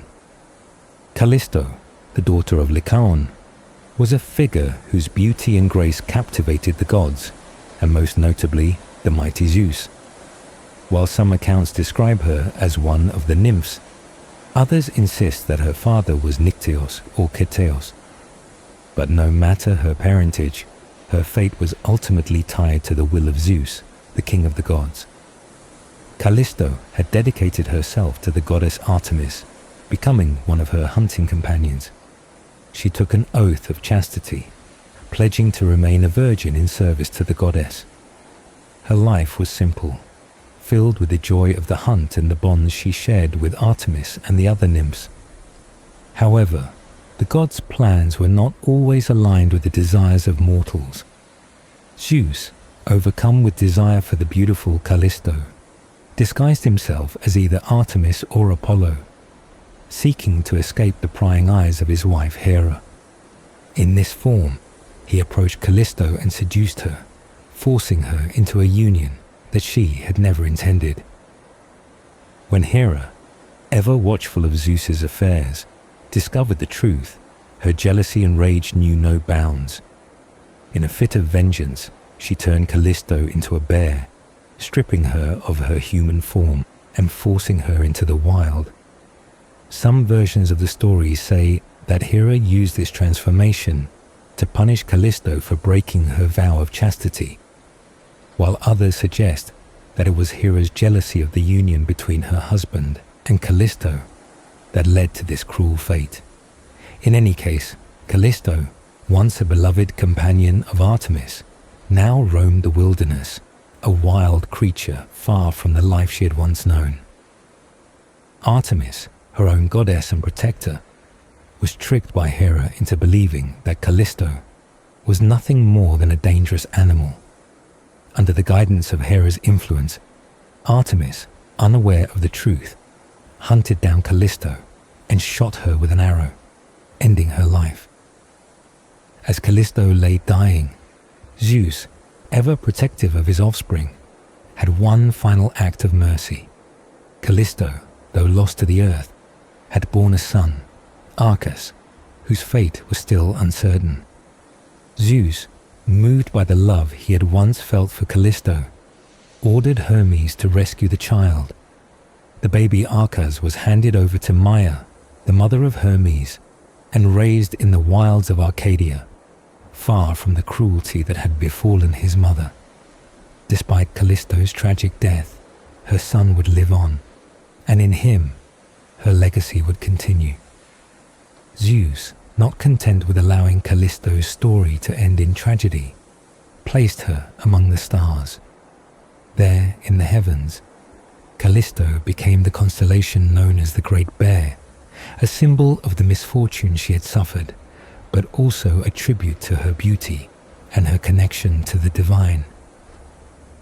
The Great Bear constellation, also known as Arctos, would forever mark the place where Callisto's memory lived on. Her transformation into a star, immortalized in the night sky, was not only a tribute to the nymph who had once been a companion to Artemis, but also a symbol of the god's ability to shape the fates of mortals, for better or worse. Some say that the constellation was named after Callisto, honoring her and the tragic fate she had suffered. Pausanias, a Greek traveller, noted that her grave was marked by a high mound of earth, a place where trees, both fruitful and barren, grew. On top of the mound stood a sanctuary of Artemis, where Callisto was worshipped as the beautiful, a reminder of her once revered status among the nymphs. The story of Callisto, though marked by loss and suffering, also contained a glimmer of hope in the form of her son, Arcas. Arcas grew up to become a skilled hunter, and he was destined to play a significant role in the world of the gods and mortals. In many versions of the myth, Arcas became the founder of Arcadia, a region known for its connection to the gods and the natural world. He would eventually become the Bear Warden, overseeing the constellations of the sky, ensuring that the stars would be watched over by the descendants of Callisto. Despite the pain his mother had endured, Arcas's story was one of strength and resilience, a continuation of Callisto's legacy, and a testament to the enduring nature of the divine influence that had shaped their lives. The union between Zeus and Callisto, though brief and fraught with complications, resulted in the birth of Arcas, who would go on to live a full life, carrying his mother's name and his father's legacy. The gods, in their capricious and often destructive ways, shaped the lives of mortals in ways that even the mortals themselves could not comprehend. In the case of Callisto, her transformation into a bear and her eventual placement in the stars was a reminder of the gods' ability to intervene in the lives of mortals, altering their destinies in ways that would leave lasting marks on the world. In the end, Callisto's fate was sealed by the jealousy of Hera and the desires of Zeus, yet through her death, the world was forever marked by the presence of the Great Bear in the sky. The gods may have played with the lives of mortals as though they were pawns in a grand game, but the legacies of these mortals, like Callisto and her son, left an imprint on the world that could not be erased. Callisto's story, though tragic, would become a shining beacon in the sky, a constant reminder of the interplay between fate, love, and the divine forces that shaped the world. The Great Bear constellation remains a tribute to her, a symbol of both the pain she endured and the immortal love that bound her to the heavens. Arcas, the son of Zeus and the transformed Callisto, was born under the shadow of a complex and sorrowful legacy, and his very birth marked the continuation of a cycle of divine intervention and mortal suffering. His mother, Callisto, once a beloved companion of Artemis, had lived a life of purity, devoted to hunting and swearing to remain a virgin in service to the goddess. Yet, despite her vows, the mighty Zeus, drawn to her beauty and innocence, took advantage of her devotion and seduced her, disguised as Artemis or even as Apollo. The consequences of this union were not immediate, but the seed of tragedy was sown when Artemis, her own goddess, discovered that Callisto had lost her virginity. In her fury, Artemis transformed Callisto into a bear, a wild creature, a stark contrast to the proud and fierce woman she had once been. The transformation was not just a punishment, it was a permanent mark, a separation from the divine world that had once embraced her. As a bear, Callisto wandered the wilderness, her former life as a follower of Artemis, now a distant memory. When Callisto gave birth to Arcas, her son, the pain of her transformation was compounded by the knowledge that she could not raise him. Arcas, the child of the god Zeus and the bear woman, was destined to be as extraordinary as his lineage. But the curse of Callisto was not over, for she was soon hunted by the very mortals who had once been a part of her life. Eventually, she was captured and taken to Arcadia, where King Lycaon received her and her son, ignorant of the divine circumstances surrounding their birth. The tale of Callisto and Arcas took a dark turn when Callisto, still in her bear form, found herself near the sacred temple of Zeus Lycaeus. Driven by instinct and confusion, she entered the temple, unknowingly defying the law that forbade any bear from entering this sacred space. Arcas, still a young boy, followed his mother into the temple, unaware of the significance of his actions. At that moment, the gods again intervened. Zeus, ever watchful and concerned for his son, saw the danger that had befallen Callisto and her child. In a final act of mercy, Zeus decided that their suffering must end, but not in death. Instead, he placed them among the stars, transforming Callisto into the constellation we know today as the Great Bear, or Ursa Major. Her tragic fate was now immortalized in the sky, a symbol of her sorrow and transformation. As the Great Bear, Callisto became a fixed point in the heavens, a reminder of her past life and the punishment she had endured. The constellation, which never sets and always circles the North Star, was a tribute to her enduring spirit. It was said that Tethys, the wife of Oceanus and foster mother of Hera, had decreed that Callisto should never dip into the ocean, preventing her from ever setting. The stars of the Great Bear, named for their positions on her body, became a celestial map of her suffering and her connection to the divine forces that had shaped her life. These stars, scattered across her form, represented her journey from a proud nymph to a wild creature, and then to an immortal symbol of the heavens. The story of Callisto and her transformation into a bear, while tragic, also gave birth to a new legacy. Arcas, her son, though raised by mortals, grew into a man of great strength and potential. His story was not one of suffering but of redemption and the promise of a new beginning. As Arcas matured, he became a skilled hunter, inheriting his mother's prowess and her connection to the wild. It was said that Arcas in time would become the founder of Arcadia, the land of his birth. He would also be known for his role as the Bear Warden, a protector of the constellation that bore his mother's name. Arcas's connection to the stars and to his mother's fate was not lost on him.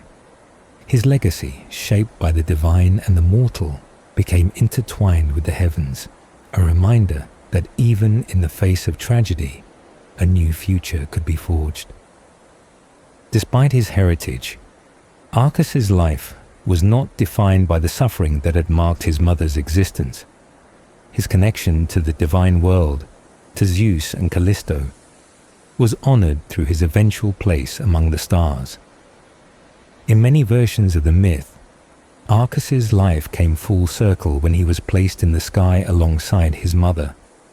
His transformation into the constellation of Bootes, the bear warder, symbolized the protection of the Great Bear and the continued bond between mother and son. Together, they remained in the sky, their fates forever intertwined, reminding all who gazed upon the stars of the love, the pain, and the redemption that had shaped their lives.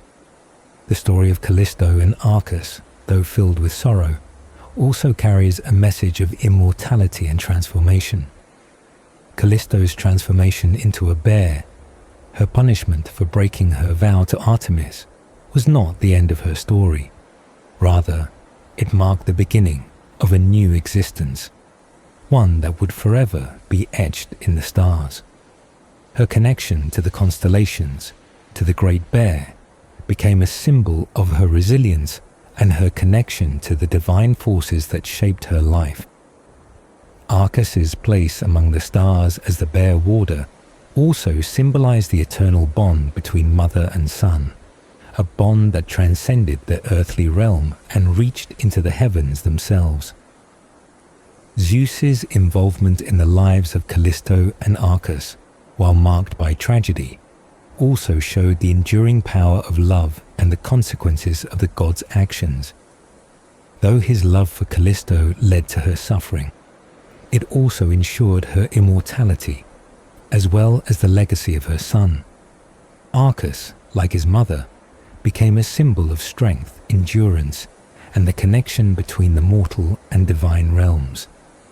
Their story, immortalized in the stars, serves as a reminder that even in the face of hardship and loss, the gods and their actions leave a lasting imprint on the world and the heavens above. As the tale unfolded, Callisto, once a beloved companion of the goddess Artemis, found herself tragically caught in a web of love, betrayal, and divine retribution. A devoted follower of Artemis, Callisto had taken an oath of chastity, dedicating herself to the goddess and the ways of the hunt. Her beauty and strength earned her the favor of Artemis, but it was her encounter with Zeus, disguised as Artemis, that set the stage for her tragic fate. When Zeus, ever drawn to mortal beauty, fell in love with Callisto, he transformed himself into the likeness of Artemis, seeking to escape Hera's watchful gaze. Unaware of the deception, Callisto, thinking she was in the company of her beloved goddess, fell victim to Zeus's advances. The union, though hidden, resulted in the birth of a son, Arcas, but it would soon bring great sorrow to Callisto. When Hera, furious at the betrayal, discovered the truth of Zeus's actions, she became consumed with jealousy and wrath.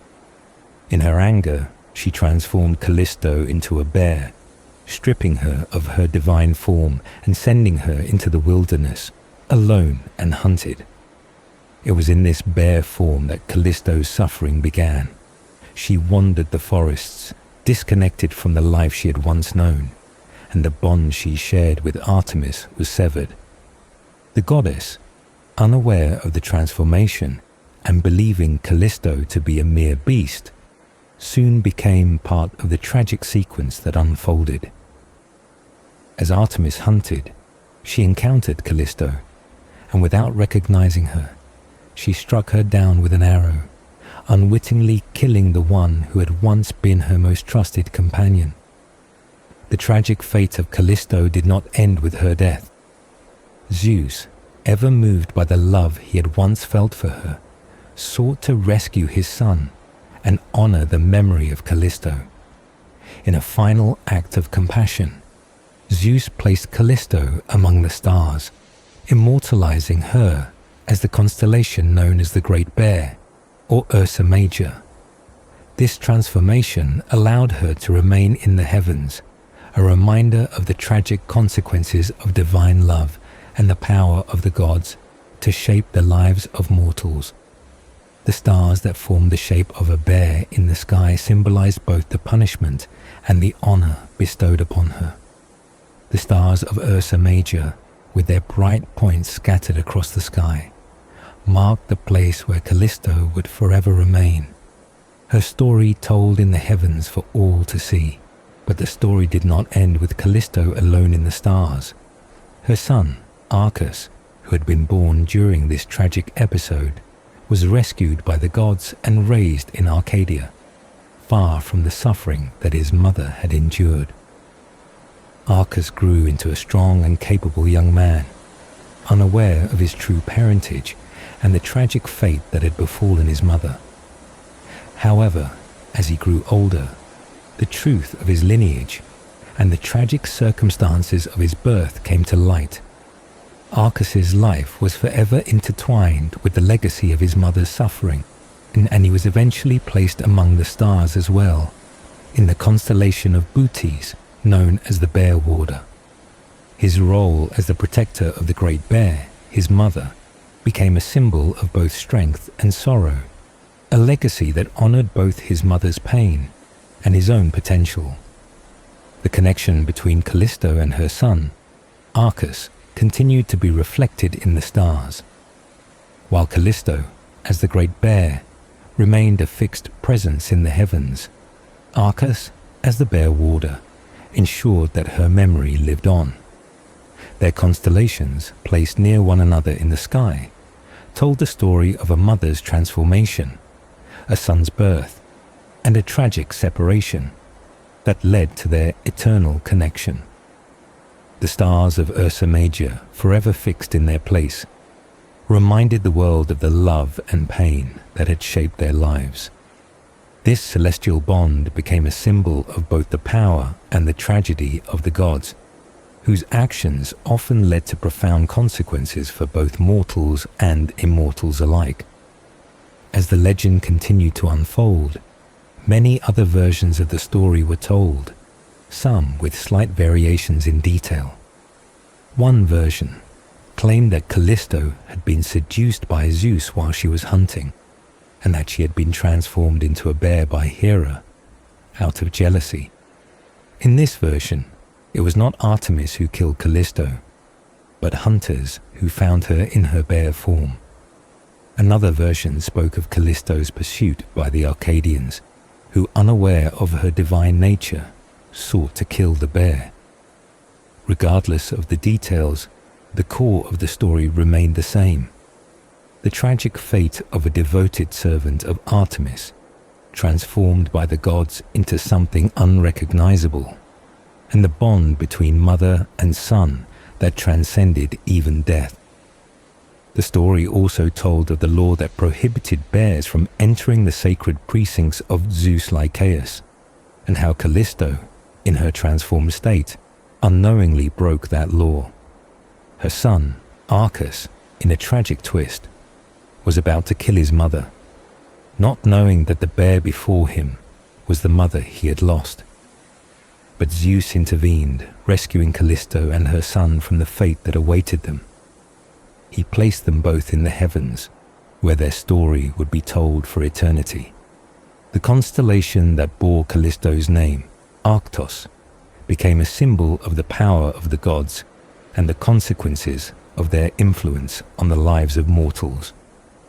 In the end, Callisto's story, though marked by suffering and betrayal, became one of transformation and redemption.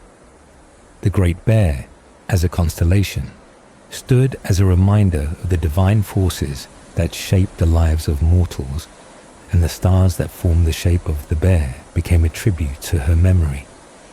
Her son, Arcas, became a symbol of hope and protection, guarding the memory of his mother as the Bear Warder. The gods, in their infinite power, had shaped the destinies of Callisto and Arcas, leaving an imprint on the heavens that would last for all eternity.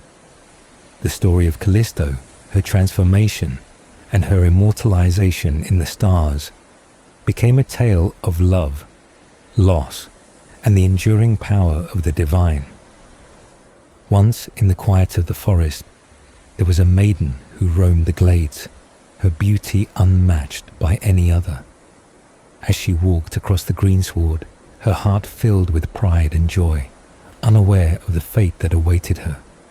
A goddess, full of confidence and grace, she was proud of her independence.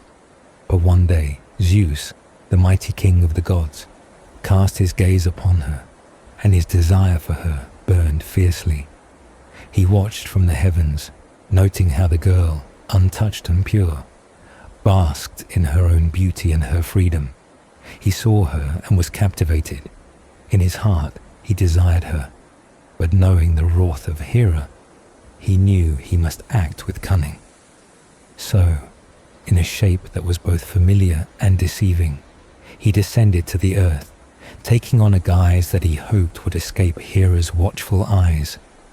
He appeared before the girl, and she, recognizing the form of a trusted god, greeted him warmly. But this was no simple greeting.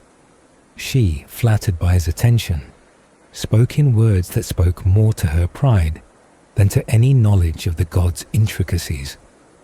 "Hail, my king," she said. "Greater than Jove, I say, though Jove should hear." The words were enough to make Zeus smile, pleased that she had chosen him over all others. He felt his pride swell, and in his joy, he acted without hesitation. He kissed her lips, no gentle or modest kiss, but one that revealed his true desires. The kiss, though gentle in the beginning, quickly turned into something darker as Zeus seized her and took her by force. She fought back as best as she could. But how could any mortal maiden truly escape the will of Zeus? How could anyone defy the king of gods? Her struggles were futile, and Zeus emerged victorious. As he left the forest, he returned to his heavenly abode, leaving the girl behind in the glade, now changed by the encounter. She looked upon the woods with loathing, the place where her innocence had been lost. In the midst of her confusion and shame, she nearly forgot the things that once defined her, like her bow and quiver, so forgotten in the aftermath of what had just transpired. It was then that Artemis, the goddess of the hunt, came with her troop, proud of their day's hunt. She, too, had noticed the maiden. The girl shrank back at first, fearing that Zeus had returned, but soon realized that it was only Artemis and her followers.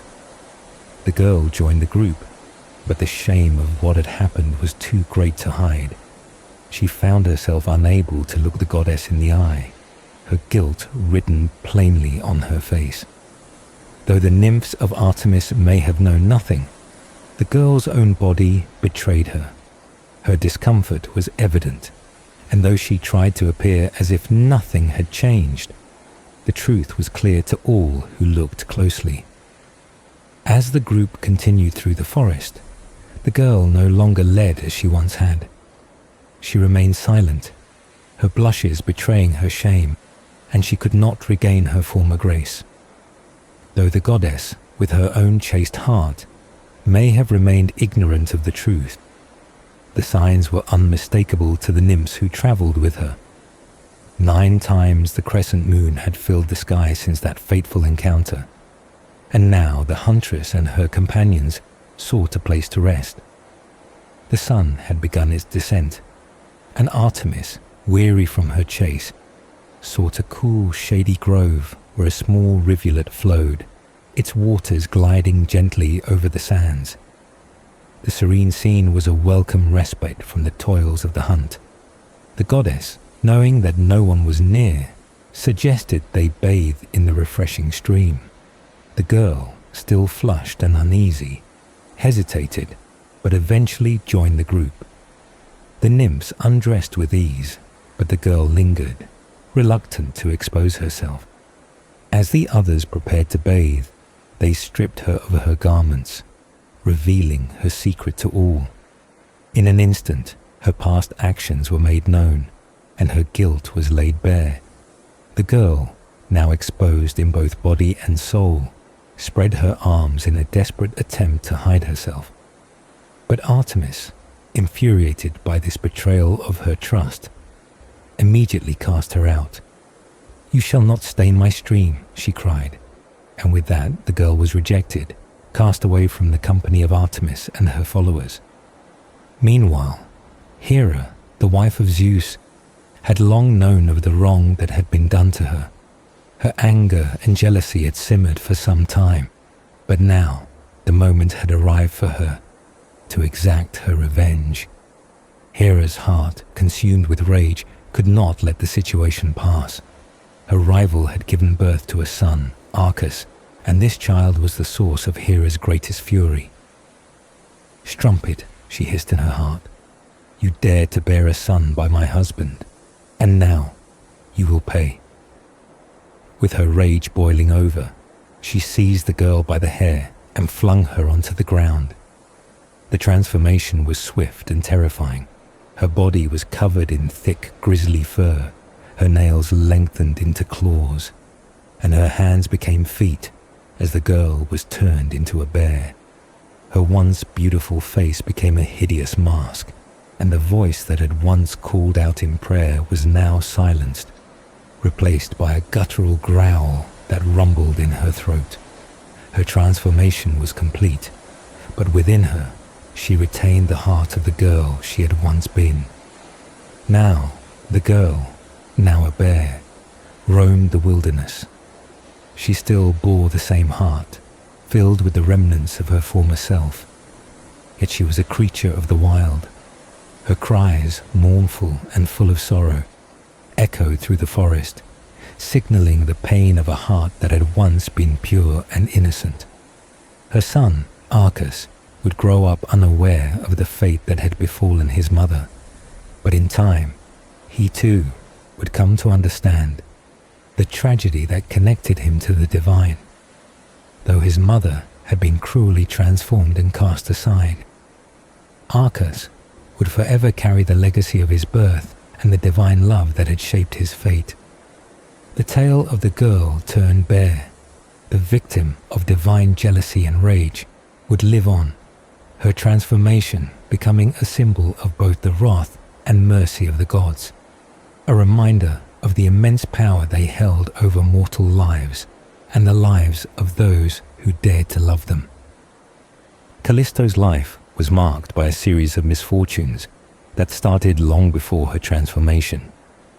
She had once been a loyal companion of the goddess Artemis, a huntress of great skill and an example of purity and grace. She had sworn an oath to remain a virgin in service to Artemis, and in doing so, she had dedicated herself entirely to the hunt, living in the wilderness, free from the concerns of most mortal women. With her bow in hand, she felt a sense of pride in her independence. She had made a vow that her loyalty to Artemis would never falter. But then, one fateful day, everything changed when Zeus, driven by his desires, saw Callisto and was struck by her beauty. He approached her, not as himself, but in the form of Artemis, hoping to escape his wife Hera's watchful eyes. Callisto, unaware of the trickery, thought she was in the presence of her goddess and accepted his advances. Their union, though it seemed innocent at the time, would lead to dire consequences. When Hera discovered the truth of Zeus's infidelity, she grew furious and jealous. To punish Callisto, she transformed her into a bear, stripping her of her human form and casting her into the wilds. The once proud and noble huntress was now a creature of the forest, alone and terrified. In her new form, Callisto struggled to survive. She wandered through the forests, her once strong human legs now bare paws, and her eyes filled with sadness as she looked upon the world that had once been hers. She feared the animals of the wild, despite her own transformation. She feared the very creatures she had once hunted. She wandered through the familiar woods, longing for the comfort of her old life. But it was gone, replaced by the fear of being hunted herself.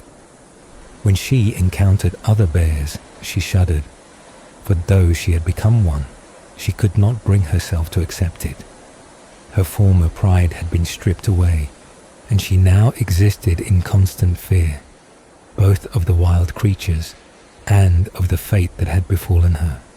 The years passed, and Callisto's fate seemed to be sealed. She remained a bear, her past life nothing more than a distant memory. Meanwhile, her son Arcas grew up without knowing his true heritage. Raised in the forests, he had no idea that his mother was a transformed bear. He lived his life, unaware of the painful connection that linked him to the divine world. But one day, when Arcas was 16 years old, he went hunting in the glades of Erymanthus. As he placed his nets, he chanced upon a bear, a creature that seemed to watch him with strange familiarity. For a moment their eyes locked, and in that moment, Arcas felt a cold fear grip his heart. The bear, though seemingly wild, was familiar, and something about its gaze struck him to the core. The recognition was there, but he did not understand it. The bear, in turn, seemed to recognize him as well, and its eyes glinted with an unspoken memory. Unable to fully comprehend the emotions he felt, Arcas raised his javelin, aiming to strike the creature down. Just as he was about to throw, a divine intervention occurred. Zeus, moved by the sight of his son and his former lover, intervened. He stayed Arcas's hand and whisked both mother and son away, carrying them through the void of the sky, away from the threat of death. Zeus, ever the protector of his kin, set them among the stars, placing them in the sky as two neighboring constellations, Ursa Major and Ursa Minor, the Great Bear and the Little Bear. But not all was peaceful, for Hera, the queen of the gods, could not let this act of mercy go unchallenged. When she saw Callisto's image shining in the sky as a constellation, her fury knew no bounds. She descended to the sea to speak with Tethys and Oceanus, the ancient sea gods, seeking their help in her vendetta. Hera was humiliated by the sight of Callisto, once a mortal who had become a goddess, shining in the heavens. How could she, the woman who had defiled my marriage bed, now be honored above me? Hera seethed. What has become of my reign? Her jealousy and anger burned, and she spoke to the sea gods, lamenting the turn of events. Why does the sky now honor her and not me? She, who was a mere mortal, now immortalized in the heavens, while I, the queen of the gods, am mocked. I shall make this right. I will make sure her shame is known. Hera's fury was so great that she ordered the sea gods to banish Callisto's star from the skies, to cleanse the heavens of this affront. Tethys, the wife of Oceanus, and the other sea gods reluctantly agreed, and Hera, with her anger still burning, returned to the heavens. The sea gods, moved by her distress, agreed to keep the Great Bear, Ursa Major, from setting, keeping her eternally in the northern sky, refusing to let her descend into the ocean where the other stars set. In this way, Callisto's star was kept fixed in place, a symbol of Hera's resentment and the continuing punishment she inflicted on Callisto. But despite Hera's anger and her attempts to erase Callisto's legacy, the truth of Callisto's transformation and her place among the stars remained. The stars of Ursa Major and her son Arcas in Ursa Minor would forever tell the story of the tragic huntress, punished by the gods for her love affair with Zeus. Even in the face of Hera's wrath, Callisto remained a permanent fixture in the heavens, her legacy, like the stars, enduring forever. The Great Bear continued to circle the North Star, never setting, a symbol of the divine forces that shaped her fate and the eternal bond between mother and son, who now stood side by side in the sky as a testament to the power and cruelty of the gods. Callisto had once been a proud and faithful companion of the goddess Artemis. She was a huntress of great skill, revered for her beauty and her dedication to the goddess's ways. She had sworn an oath to remain a virgin, dedicating herself to the hunt and to the service of Artemis, keeping herself apart from mortals. However, Callisto's vow was tested when Zeus, the king of the gods, set his eyes upon her. He had been drawn to her beauty from the moment he saw her, and despite her chastity, he could not resist his desire. In his usual deceptive manner, Zeus disguised himself, assuming the form of Artemis, and approached Callisto, taking advantage of her trust. She, believing she was in the presence of her goddess, did not resist, and in that moment her vow was broken.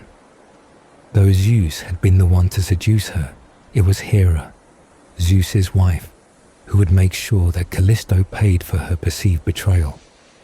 Hera, in her endless jealousy and rage, knew of the union and could not let it go unpunished. When Callisto's womb began to swell, showing the unmistakable signs of pregnancy, the truth was no longer hidden. Hera, furious at Zeus's infidelity, decided to take her revenge. She transformed Callisto into a bear, her beauty and her pride stripped away, and she was cast out to roam the wilderness. Callisto, now an animal, wandered alone, her human heart still beating within her, but her body forever altered. The years passed, and Callisto's life as a bear became one of loneliness and fear.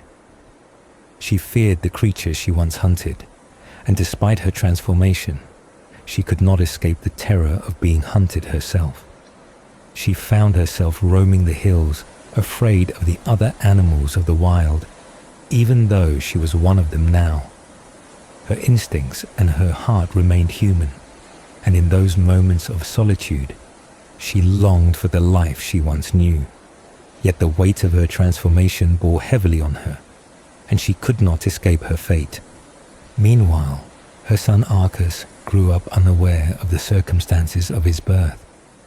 Raised by mortals, he knew nothing of the divine forces that had shaped his life. He became a skilled hunter, a young man of great strength, and he roamed the forest much like his mother had done. The day came when Arcas, now 16, ventured out into the forests, placing his nets in the glades of Erymanthus. As he worked, he came across a bear, one that looked strangely familiar. The creature stood before him, and for a moment their eyes locked, and an eerie recognition passed between them. Callisto, now a bear, recognized her son, though she could not speak to him. She stood still, her eyes fixed on him, and something deep within Arcas stirred. He raised his spear, ready to strike, thinking that the bear was a threat. But before he could act, a divine intervention occurred. Zeus, the father of both Callisto and Arcas, saw what was happening. He could not bear to see the tragic meeting between mother and son end in violence. So with a wave of his hand, he stopped Arcas's hand from striking the bear. In a flash, both Callisto and Arcas were swept away by a gust of wind, carried through the sky, and placed among the stars as the constellations known as Ursa Major and Ursa Minor. Despite the mercy Zeus had shown them, Hera's wrath did not cease.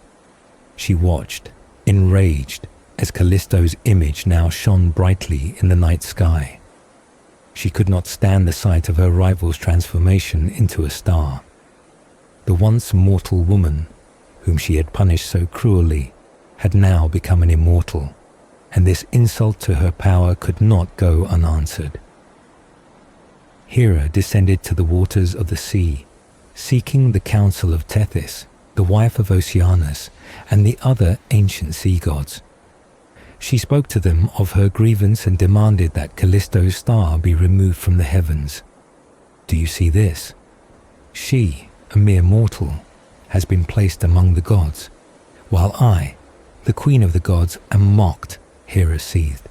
I must not be insulted like this. Let Callisto's star be extinguished. Let her bear the consequences of her actions. The sea gods, moved by Hera's distress, agreed to her request.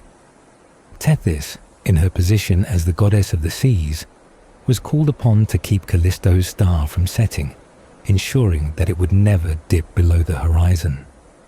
The Great Bear would remain fixed in the northern sky, a permanent reminder of Hera's anger and of the divine injustice that had led to Callisto's transformation. The constellation would continue to circle the North Star, never setting, and in doing so would stand as a symbol of both Hera's wrath and Zeus's mercy.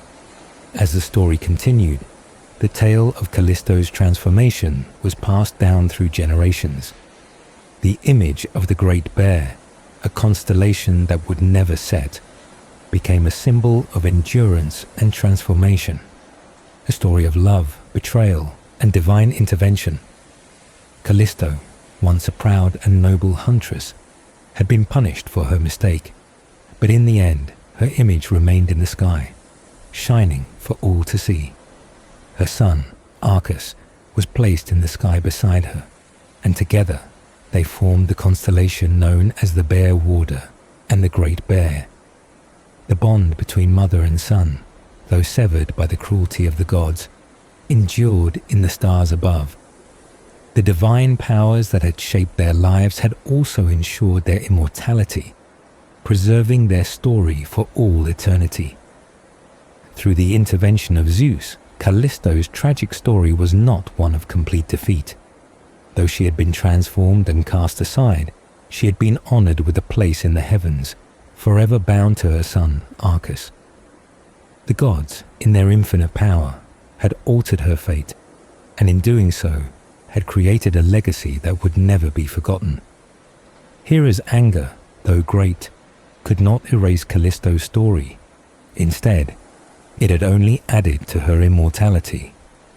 In the end, the stars told the tale of a mother and her son, forever connected by the divine forces that shaped their lives.